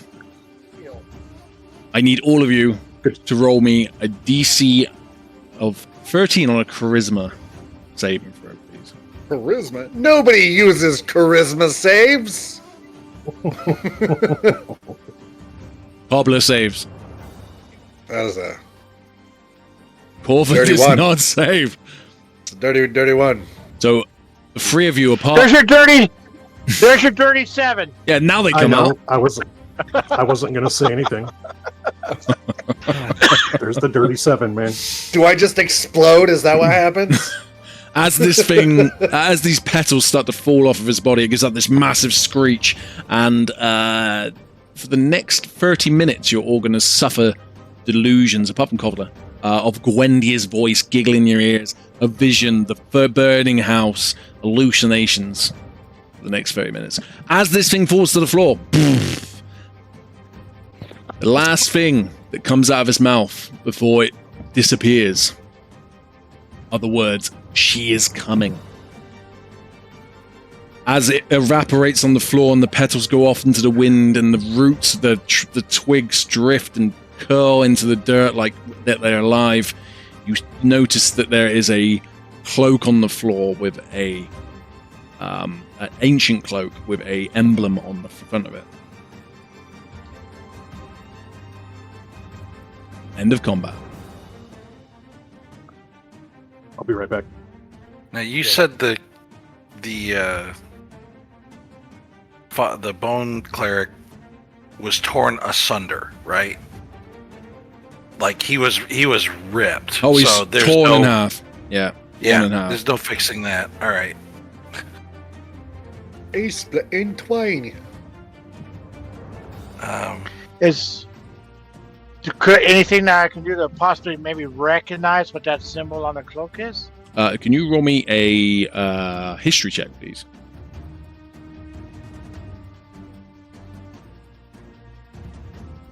All right. And I'm sorry. I was going to, as I'm studying, so I'm taking some time. I'm trying to really concentrate, go back to maybe I re-jog some cobwebs out of my brain, and I'm really going to concentrate, take a little extra time as doing that, because I'm casting guidance on myself as well. Okay. For this history check.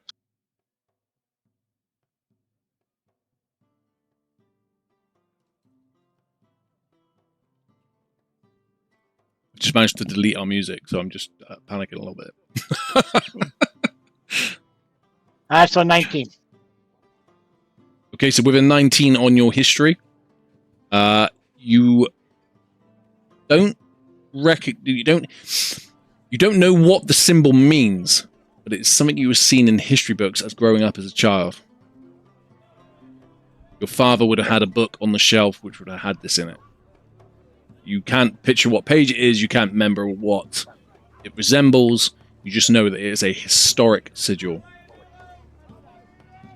And did this cloak belong to the priest? You don't know. It was in the middle of the body, of the body of petals. Well, I'll pick it up. If nothing else, it's a cloak to be used. I would like somebody else to want? search the area for any usable arrows that didn't get destroyed. Okay, roll me an investigation check, please, sir. Okay. Remember, I did also you might hit it with an arrow also. So Yep. there's one arrow in it from me that he might be able to get. That is a 13. 13, roll me a d4, please. I can do that. Fucking really? One. I find one. One You arrow. find one arrow. It's the one that was stuck in his head is now on the floor. Yep. All right. I'm going to. Hey, DM. Oh, go ahead. I was gonna say I was going to kind of try to collect the remains of the cleric of bones to ostensibly carry into the chapel to lay out in state, but also check him over for stuff.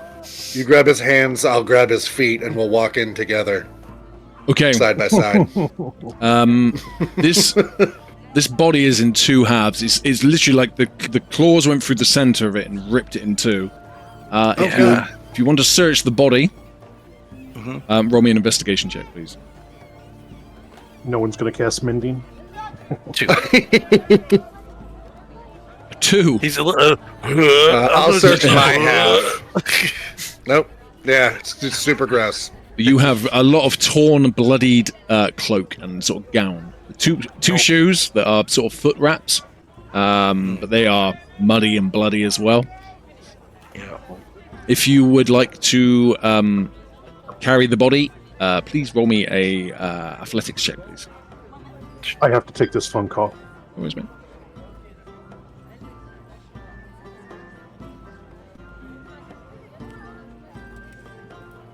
Game hates me now. This is the hunger I like. So what did you get? Sorry. Athletics. I got 16. So a 16. So, Cobbler, you managed to pick your half up and transport it safely. You taking it to the church, or what are you doing with it? Yeah, I'm assuming this is his church. This is his church. So doors of the church are open. People are starting to gather around. Corvin, as you go to do it, you're just he's just pieces. You're just trying to pick it up, and it's like slippery and I'm like spilling intestines. What's left out? it's, like on the, it's I'm impossible. Not, You both gain a hygiene point for that. Right. Fair. Oh, back to where we started. Crazy. You are dirty and covered in blood. I just had. Oh, I least still you're have covered clean in laundry. something. I still have clean laundry waiting for me, though. You all also gained a for the. Sorry, no, hang on, I'm getting that wrong. You gained a fatigue point for the fight. Sorry. Yo. Sorry. You know the rules.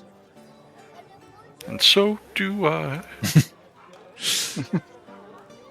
As the masses are starting to gather around, people have just got their heads in their hands. They don't know what the hell went on. You can see that one of the bodies that is torn open on the sort of ramp going up to the church is the fisherman that you spoke to the day before. And you don't recognize the other ones. I want to go inside the church and just search around to search for anything in the church. As you walk into this church, it's a simplest church. You have pews with seating racked down. There's some one glazed window on the far end. The others are just grated. It's not a very smart window. It's not a very decorative window, but it does have sort of all fully glazed on that one end with slight color to it, so it just sort of portrays a sort of coloring into the room when the sun is at a certain level.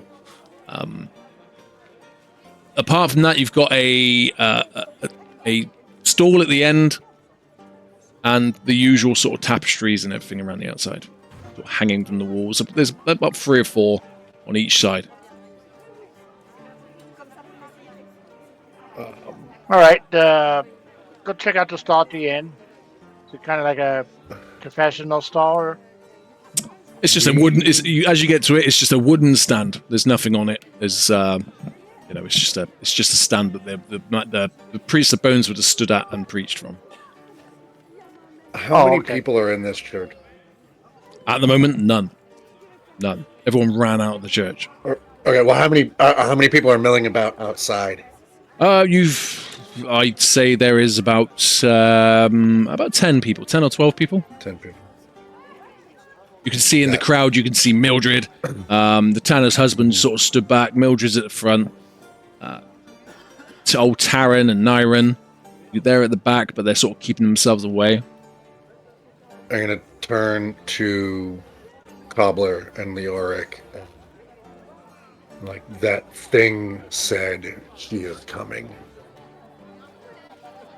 This entire town could be in danger now. And I don't know why this happened. I don't know what she's got to do with this. Well, also, which she was it referring to? The hag or the queen who is now active in the world? It's only been 10 days. You think she's taught her, turned her into whatever that is in 10 days?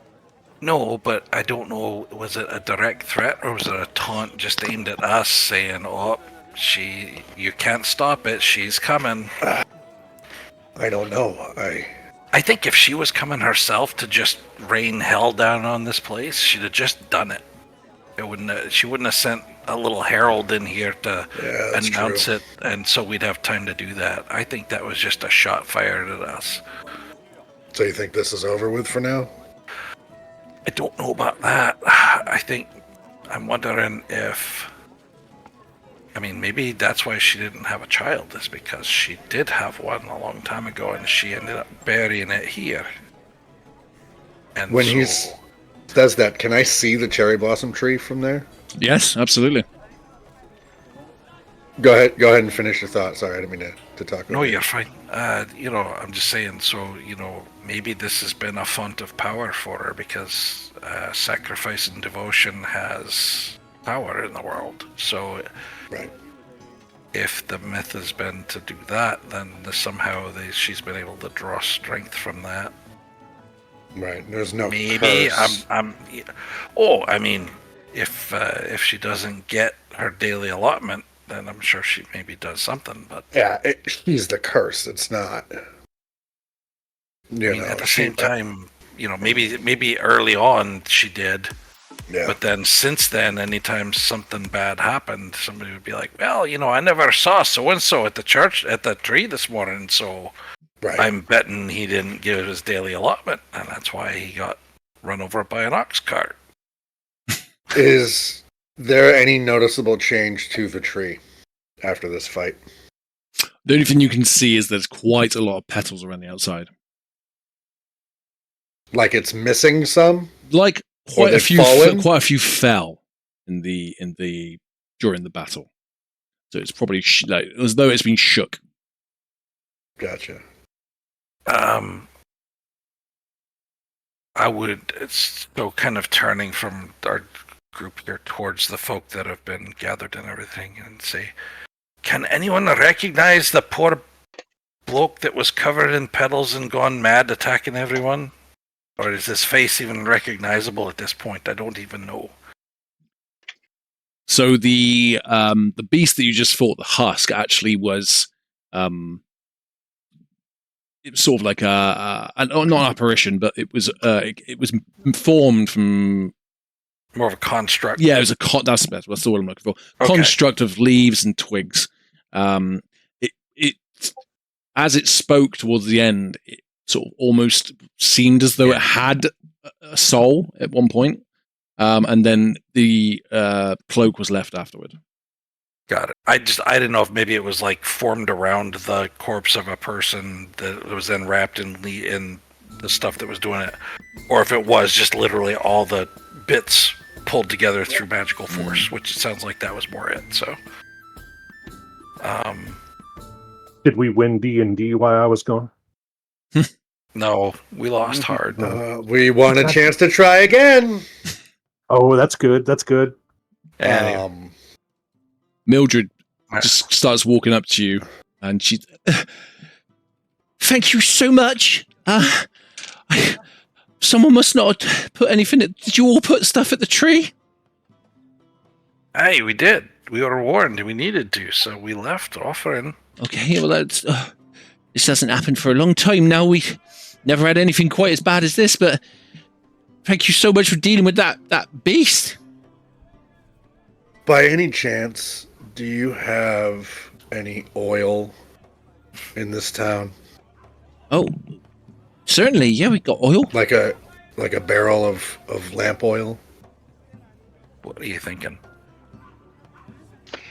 I'm thinking of a different kind of offering, Cobbler. Yeah, that's. I don't know. We do have we've got oils that we burn our lanterns with them. What are you thinking about doing? Oh, Corvin. just Corvin. Yes. Before we think about that, maybe we talk to someone of the cloth. Maybe we can purify. Sure, He's he's right over there. there, and he's also over there. Oh, it's just that one. I'm gonna look at. Well, there's the other part of him over there. Yeah.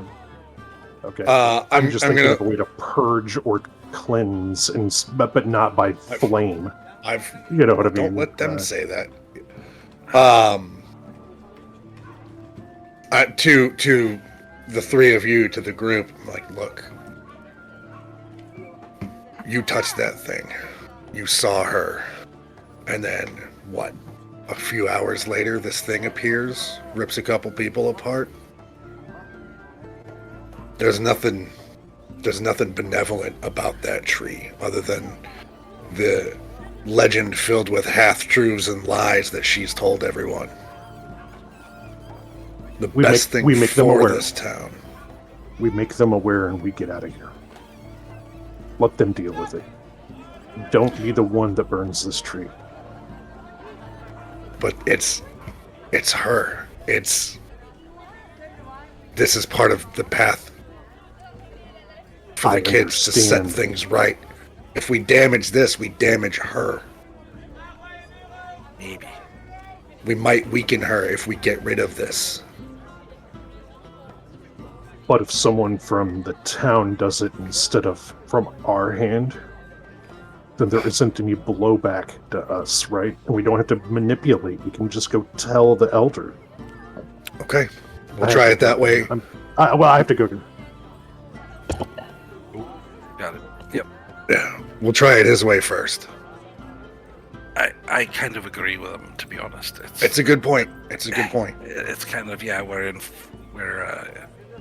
imposing our own will on a destiny of a town. I'm trying to avoid that sort of thing. I know. But I also, so... Hey. Hey. Did anybody beat D&D again? Yeah. We won another chance, actually. Seems to be all we're capable of winning again. It's Groundhog Day. Look, I just don't think that not telling them what you're thinking about doing is a smart move. However, I think that... How do we prove to them? Is the question. Because we know. Okay. What will... God damn it. How do we prove? You're right. You'll have to figure it out. I'm going to have to think about this.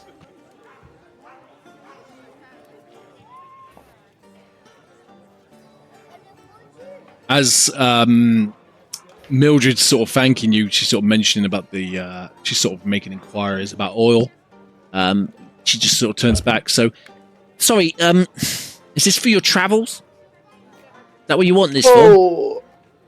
Well, I just need to know that you have it at the moment. There's unrelated matter. It might be for traveling. It might be for...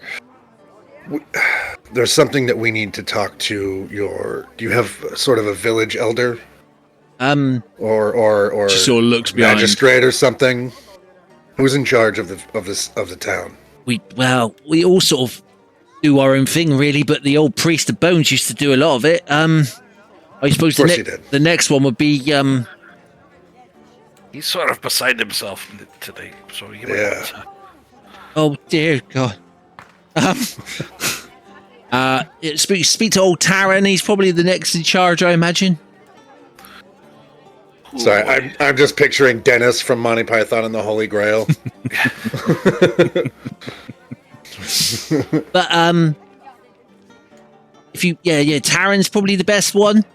But we've all agreed that we'll give you some supplies for your journey. You've helped us out.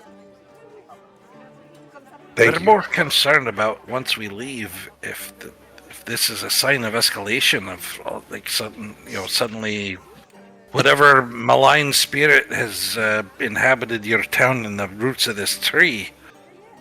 The tree is always given and always taken away. This is the way it is with the tree. We'll have to look into why we angered it, and we'll have to go from there.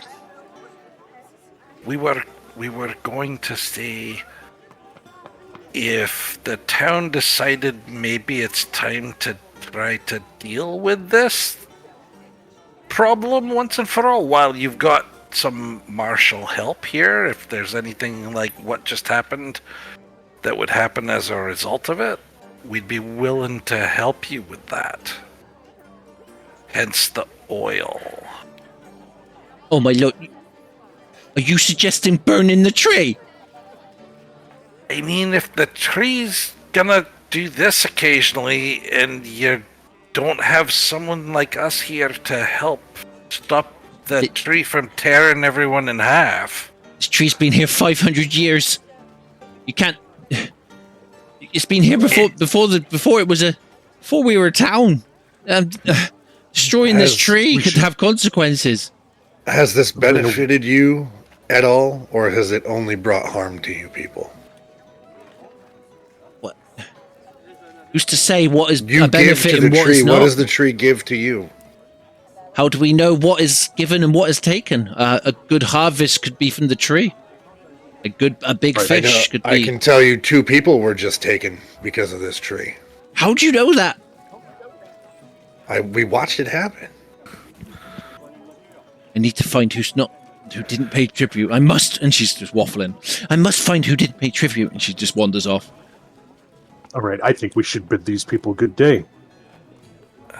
I think we know that this could be a conduit and a way to reach out to our enemy.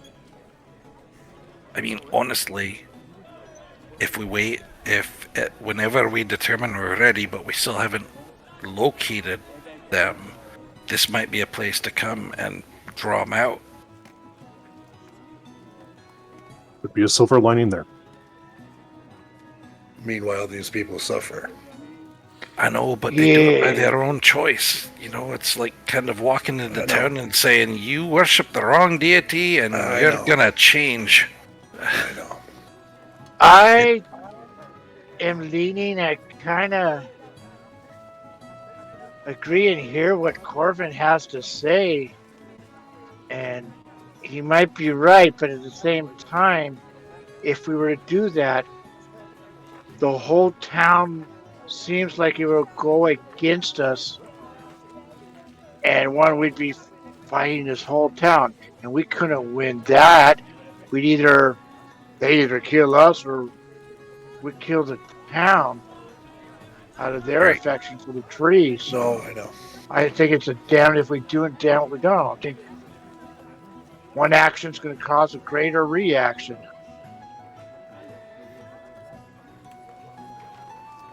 And let's face it, everywhere we've been, Freefolk, now here, disaster strikes. Maybe it's not the tree that's cursed. It's us. Tales of Initiative. Thank you for the raid. What's up, guys? Thank you. That is awesome. Thank you, Joan. Welcome in, guys. Welcome in, Raiders. We're just playing a spot of bit of hardcore D&D. It's a bit of a homebrew that we do, but please stick around. Be great fun. Everyone else, please drop Tales of Initiative a follow. It'd be fantastic. Oh yeah. Yep. So, I mean, honestly, the other side of that too is if we do take out that hag, then the curse drops. It's the connection, for sure. Right. Yeah, it will. And I'm just, like you said, if she's gaining any kind of strength from this. right. I know. I don't know. I don't know if I want to weaken our enemy at the cost of a town. No, I know. And Leoric had a very good point. I don't want to have to fight the townsfolk off from putting out the fire.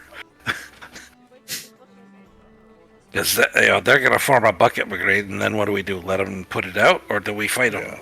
And, it's not an easy decision. Corvin, the integrity is there, but we need to leave this be. Okay. Is there like it's their choice. Right? Is there like a slab of wood or a piece of slate or something just kind of loose and laying around nearby? Nothing to hand, but it's something you could acquire by speaking to someone. Warning, they're gonna build a warning, spiritually occupied by a hag. Yeah, right. Do not disturb. Evil inside. All right. Yeah, no big deal. Just thought if there was something. The people of the village are starting to pick up the dead bodies. They're already digging holes. They're used to death in this town. They're already digging holes. They're already starting the burial process. They're scooping up what's left of the Priest of Bones. There's a young lad that's sort of taken charge and is sort of pushing people around, just asking him to do what. The old Tanner's just sort of sat there on his chair on his porch, just sort of smoking his pipe. And they're all, people are holding each other, people are hugging each other, and they're all sort of consoling each other. I'm going to go grab a bar of soap from the withered finger and go to the river, and I'm going to wash myself off and then go get my clean clothes and finally put some pants on for the first time in this session. You have been naked for the entire I have been session. Donald Ducking it for the entire session because my laundry was drying. Oh, It's a good thing the sign says no shoes, no shirt, no service. Doesn't say no Nothing pants. about pants. That's right. Doesn't say a damn thing about pants, man. I'm just happy you're skinny because chainmail on bare skin is just begging for pinches. Oh, yeah. The chafe. I'm a know. svelte lad, yeah. Chafe. Oh, So you go down to the river and you start washing yourself. You go up to see Nyran in the withered finger. She's happily to give you any supplies you need that she can offer. For right now, it's just a soap. We'll talk about what we need before we leave town, but yeah, I just need to walk up. For the next hour, you guys are sort of getting yourself back together again. The town it's the morning. The town is just trying to deal with this whole situation. People are around, but people are starting to look at you. They like you. They like you guys. They think you're sort of a bit of a hero team. Corvin's washing himself. What are the rest of you doing for the next sort of hour? so probably no point in trying to go back to bed and get a long rest tonight. You can certainly rest if you want to. Are we gonna want before Corvin runs off for that? Just trying to figure out our plan for this. Are we just gonna provision up and continue on today? I mean, like you said, or like the Auric said, what if it's not the tree that's cursed? Mm-hmm. If we stay here, do we invite more danger into this town? Right, that's what I'm thinking. So we need to rest. I need to clean up, but we can ask what they can spare, but in the way of bedrolls or traveling equipment, since we lost ours. Any kind of a tent. Yeah, right. If they can, it's a lot to ask. So I'm not going to press them for it. But that and just some travel provisions would be great. And, dried rations, that kind of thing. Old Taran is very much you can see him wandering around, and he is the one taking charge and sort of organizing people, pushing people in the correct direction. He's now not in his rags. He looks a bit more formalized, and he is sort of illustrating where people have to go. He's already there was already a headstone for the Priest of Bones that's been made in the last hour. He's already chopped one up. Oh, I thought everyone in town just had their own as matter of principle for just in case. Fetch the headstone. He's 15. Get the boy his tombstone. Coming of age. The plague will hit soon. On your naming day, this is given you by the town. You're gonna need it someday. It's a combination birth certificate, death certificate. It's just it's streamlined. It's very efficient. It's in stone, damn it. I just want to say thank you so much for helping helping us with the problem with the old beast over there. Anything we can give you, we will. Ours is yours, but we can only give you so much. But I understand you guys are heading south, and I just want to provide you with what we got. What are you after? You after some sort of tents and supplies and shelters? We did lose our traveling gear on the road just a few days before we made town here. So yeah, reprovisioning for being able to just survive out there would be amazing. Whatever you can spare. Okay. Who hasn't rolled much today? Cobbler, seeing you're saying it, roll me a persuasion check, please, to see what we give you. We as a He's the people. one built for persuasion. So, 10. is this, hold on, let's see. So this is an ability check, yes? Yes, please. Correct. I am going to use my tactical mind ability to add a D10 roll to that. Yes. Please don't be 10. That's a Please 4. don't be 1. 4. Yes. Yeah. So total of 14. He comes out with a sort of basket, and in quite a big sort of basket, and he's inside of it. It's got 10 rations of food, a small flask of water, and 4 bedrolls. You know, we don't tend to have any shouters here, but you know, I got this old blanket you can use if you want to throw it over, saying make like a tent. But this is all we got at the moment.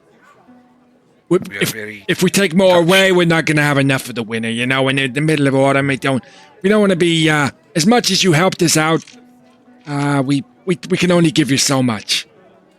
It's when you're with community, you do what you can for the community, and that's what we do. So, as much as the tanners put up strangers and they do laundry, we solve problems with our heads.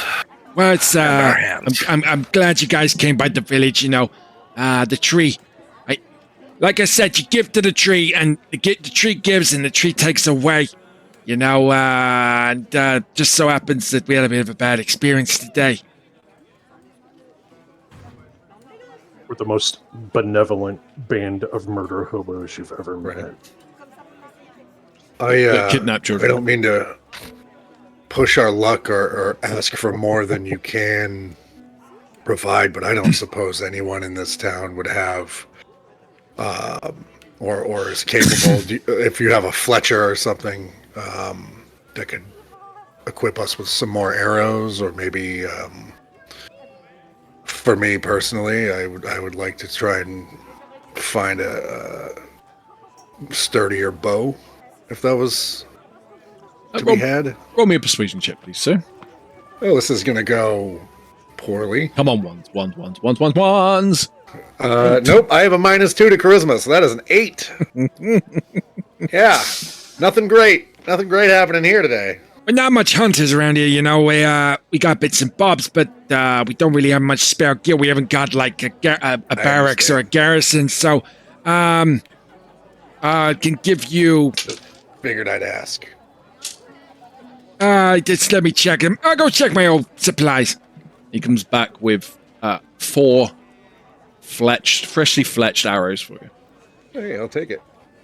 This is all I got. You know, the hunt is out in the moment. You know, we mainly eat fish here, so I could have expected. Thank you. what we can do for you, you know, you're like family to us now.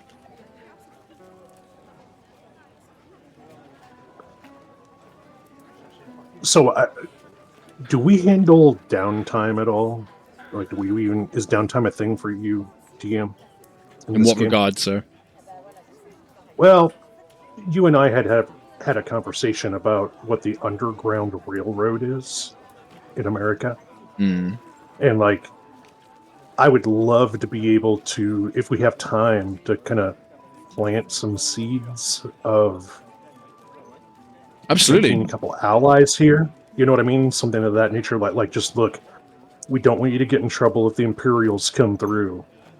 But if we run into elves, you know, hey, Elven Farmer Bob, would you put him up in the barn? You know what I mean? If they... I mean, we know the tanners are... Do what you want to do, man. Tanners are sympathetic, so... You know, we're not against the state. You know, the laws are law. We can only do what we gotta do. We elves are known as property around here. They're second-class citizens, but we treat everybody as they are. You know, it's appreciated. That'll be all. Thank you. I mean, if nothing else, we know that we can, if we encounter anyone who's out of a place to try to make a life for themselves that might fit in with that way of thinking, we can at least point them in this direction. Maybe they can come and help with the town. So, yeah, I mean, We always need some grave diggers. It looks like we need a new priest as well. So let's see what we can get. You know, my daughter, I know she's elf, but she's half elf because of her mother. But we still own elves in the town, but we don't treat them the same. You don't treat them like, you know. Right. Believe me, we understand. I mean, if there's anything else I can do for you, just, you know, holler. I got a couple of gravestones I gotta go dig, you know, so if you need me, you know where I am. I'm the guy doing the chipping, you know. It's good work. Yeah, it's appreciated. I've been doing it a long time, you know. I can spot a mason of quality. Runs in the blood. I'm a mason. I don't know about quality, but I'm a mason, you know. He goes back. He just wanders off. He's a little old man, so just wander back up to his. Let's get clothed and washed and on the road then. We want to try and find those elves? Is that what we're looking for now? I mean, I was kind of thinking I was going to throw an elbow and go, you know, I bet our next stop you'll have better luck finding Fletchers. Just saying. And maybe a longbow someday. A boy can dream. A little abstract shopping. I mean, I know it's cold around here, but I think your definition of a longbow is different than mine. But It's autumn. He is a dwarf. yeah, I'm staring right at it all day. It's right in my eye line. So thanks for that. On that note, make a Constitution save. Welcome. I didn't turn quickly. He doesn't need to dodge. Oh, dear. Corvin, are you cold there? You look cold. Yeah, I am frigid. I've had no pants on all day.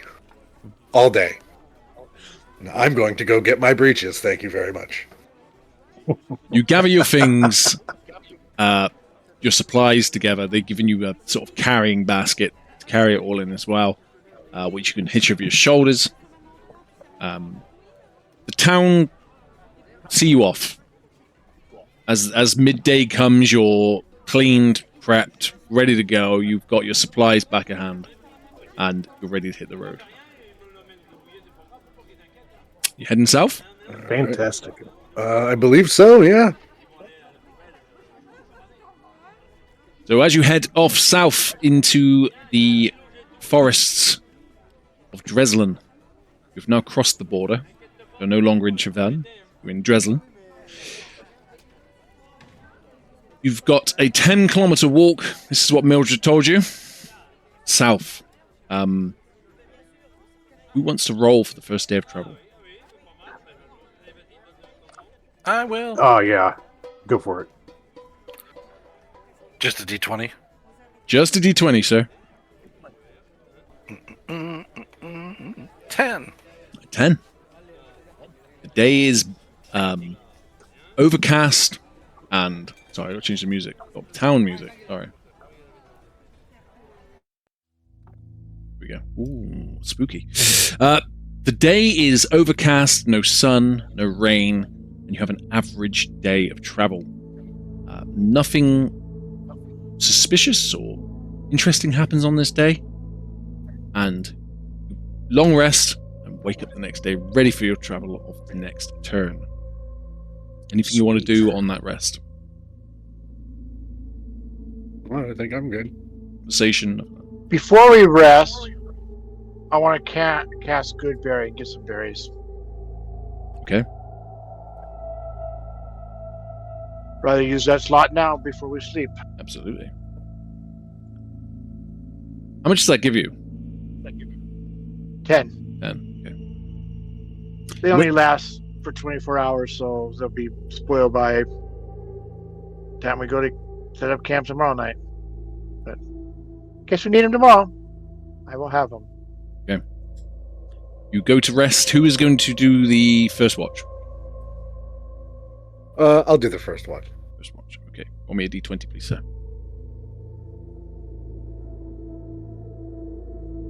An 8. Let's go. As you're resting, watching over the woods, fire going behind you, your bedrolls let out, the rain just slightly starts to trickle and you've got a slight drizzle. You had actually made yourself a decent enough camp that you are evading this weather, but the weather is starting to turn. Okay. Who's going to do the second watch? Lorne should take the second watch. On. Any objections, human and dwarf? No, you guys. I didn't want to presume upon the two elves to just do that, but it does make a lot of sense. So, all right, and I have to reload that. Wait a second. Hey, we survived the night with Corvin on watch. No fires. Yeah, no, I feel attacked no right thunderstorm. we're only halfway there. Don't say it yet. No, it's usually me that ruins it. Yeah, that's Everything's fine. He had too many good rolls today, and here we are going to bed at night. It's loading. Come on, character sheet. There we go. D20.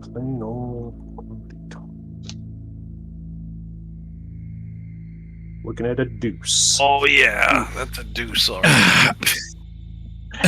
Crap.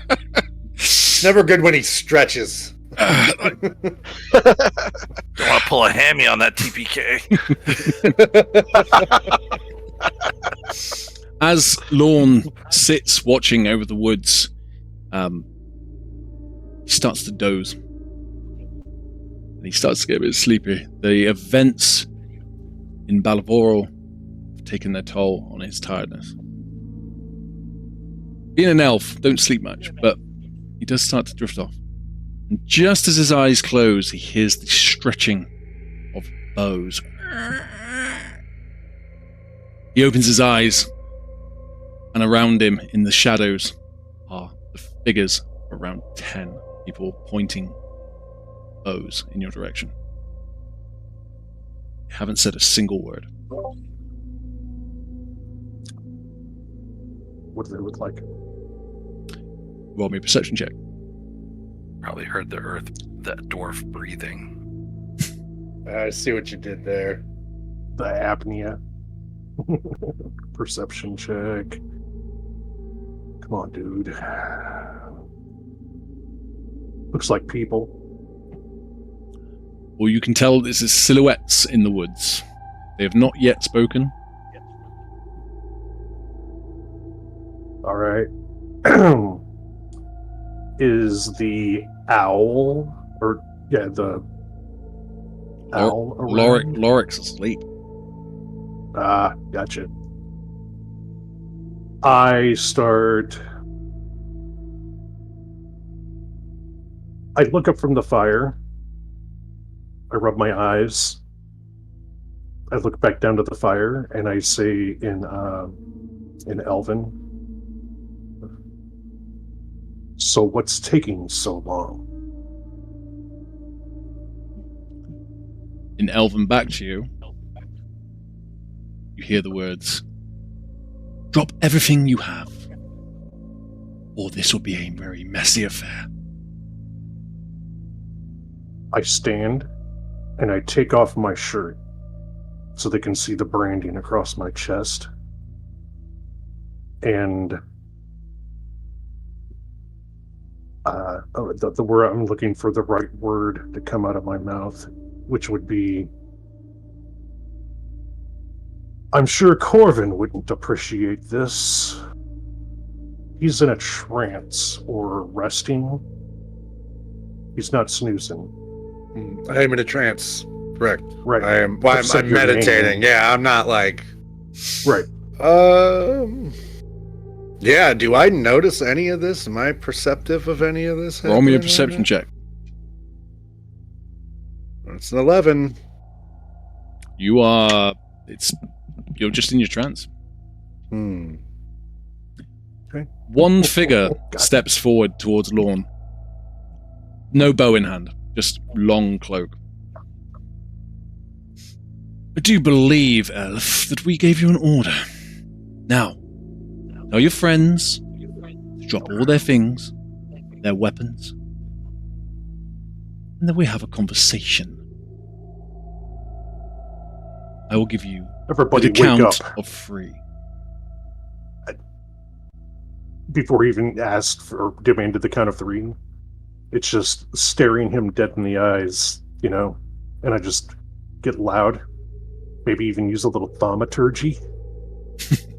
Raise my Wake voice a up! little bit. Everyone needs to get up now. I'm up, sitting, bow in hand, arrow ready to, like, just autopilot. Like, what? Cobbler's like trying to get out of the blanket and gets half tangled in it, so he's like sitting upright and bed head, bed beard. Uh-huh.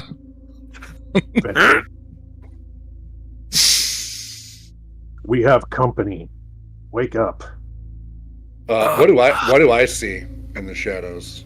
You can see the figure in front of Lorne, and you can just make out people. The 9 other figures in the woods, Figures. and the glint Okay. of their arrows are shining in the fire from the fire.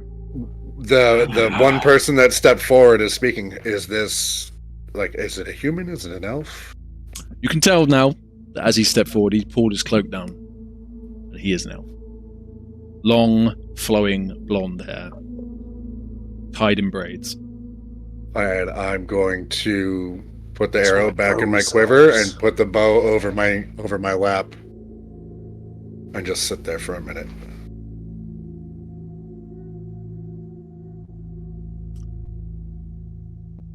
Interesting to find such a party so far south.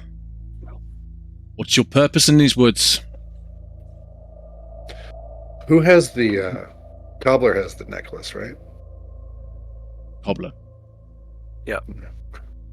What? So are they speaking in Elvish? They're speaking in Elvish to Lorne and Oh, Orvin. okay. Yeah. I look up. Are we in trouble or what? In common. I think we might be in the wrong place at the right time, cobbler. Well, let me guess. We're closer to their village than we thought. Be my guess, yeah. We're trying to set wrongs right, elf. And I don't say elf, but we're trying to set wrongs right. Roll for initiative. Ah, shit. We'll see you guys next week. Maybe. I'm like moving very slowly, like kind of holding up and go. I was told to show you something when we arrived. I didn't think we were going to arrive till tomorrow. If I may, not a weapon. And I reach into like my inner vest pocket and pull out the amulet and hold it up. Interesting. I see that Mildred has been giving out gifts again, has she? We Earned. helped them in a spot of trouble, and we proved ourselves at least not an enemy of your people in her eye, so she saw fit to share that. What is It it? was earned. What is it you seek exactly in these woods? I'm gonna reach into my pack and I'm gonna pull out the journal and offer it up to him. As he What holds, we seek is knowledge and truth. he looks at you, sort of side eyes you, and he picks the book up and he's like, How did you come into such a possession? This is the Journal of Old Mags, I believe, up in Freefolk. He aided us. Many folks And gone. on our return, the Dreslin militia had raised it. We found that in the ashes. Hmm. You could consider us a war party of sorts. He sort of looks over at you, sort of scanning you all. Of sorts, indeed. This is troubling news. Freefolk was one of our supporters. We had heard the woods had told us of such an affair had happened. We didn't want to believe it, and we came to investigate. We've been heading north for 2 days now, and we could sense you in the area, so we'll better check you out. What to do? What do you seek? Who do you want? Why are you here? What do you know of hags? His eyebrows raise, and they have their place amongst all things, I suppose. I looked at Corvin. Say her name. Tell him her name. This is a Breaking Bad moment. What's my name? Let her cook. What do you know about Gwendir? And when I say it, I spit on the ground. I totally spit on the ground too. Or also. They're just like, this guy's just like, It's fucking ready to action spit. That old wench has been causing issues again, has she? Causing I issues? wonder if she's slipped That's her polite. chains.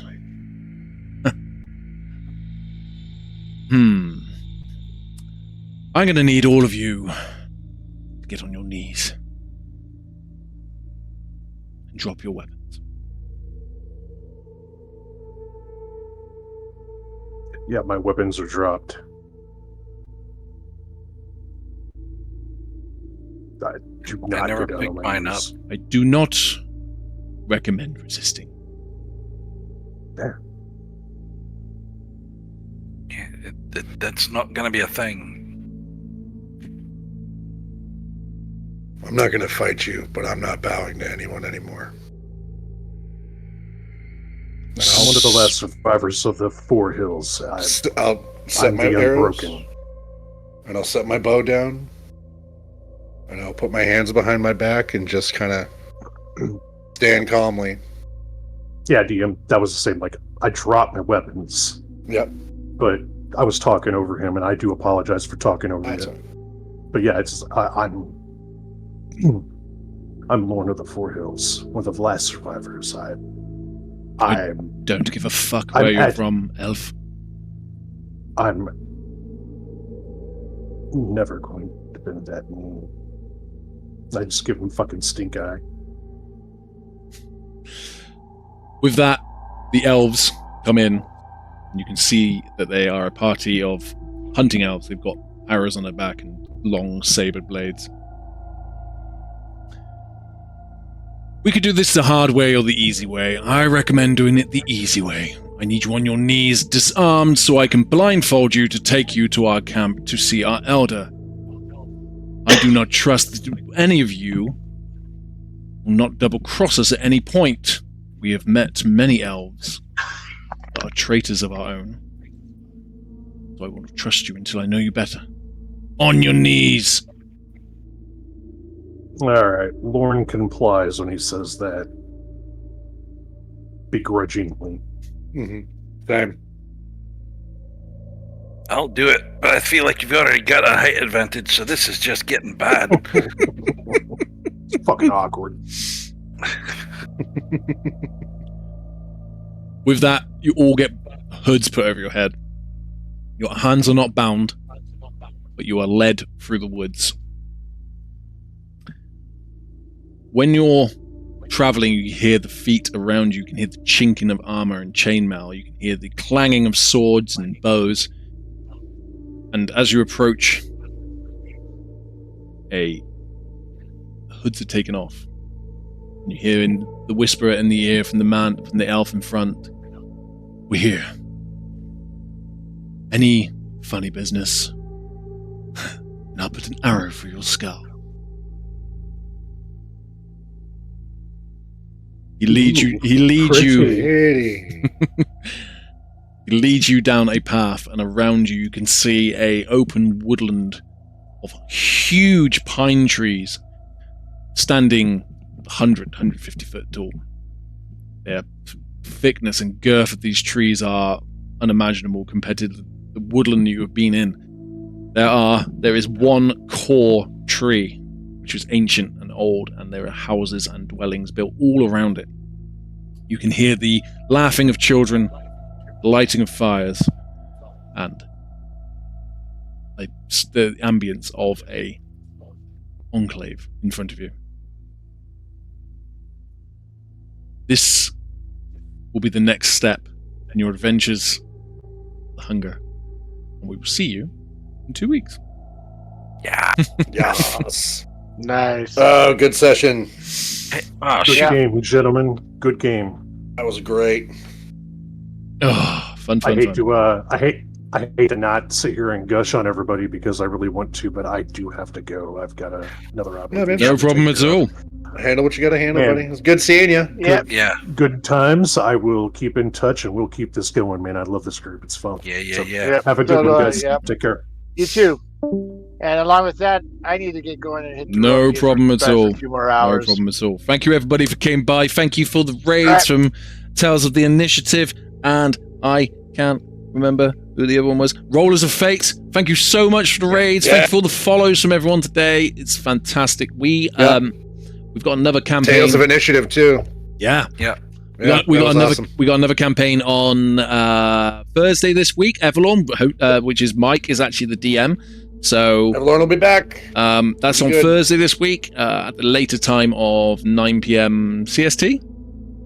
Eastern Standard Time. East EST. So if you want to come by and drop that, if not, we've got plenty of games all the time. Check out the Discord below, and we shall see you soon. Hope everyone has a fantastic week, and as always, may your rolls be forever in your favor.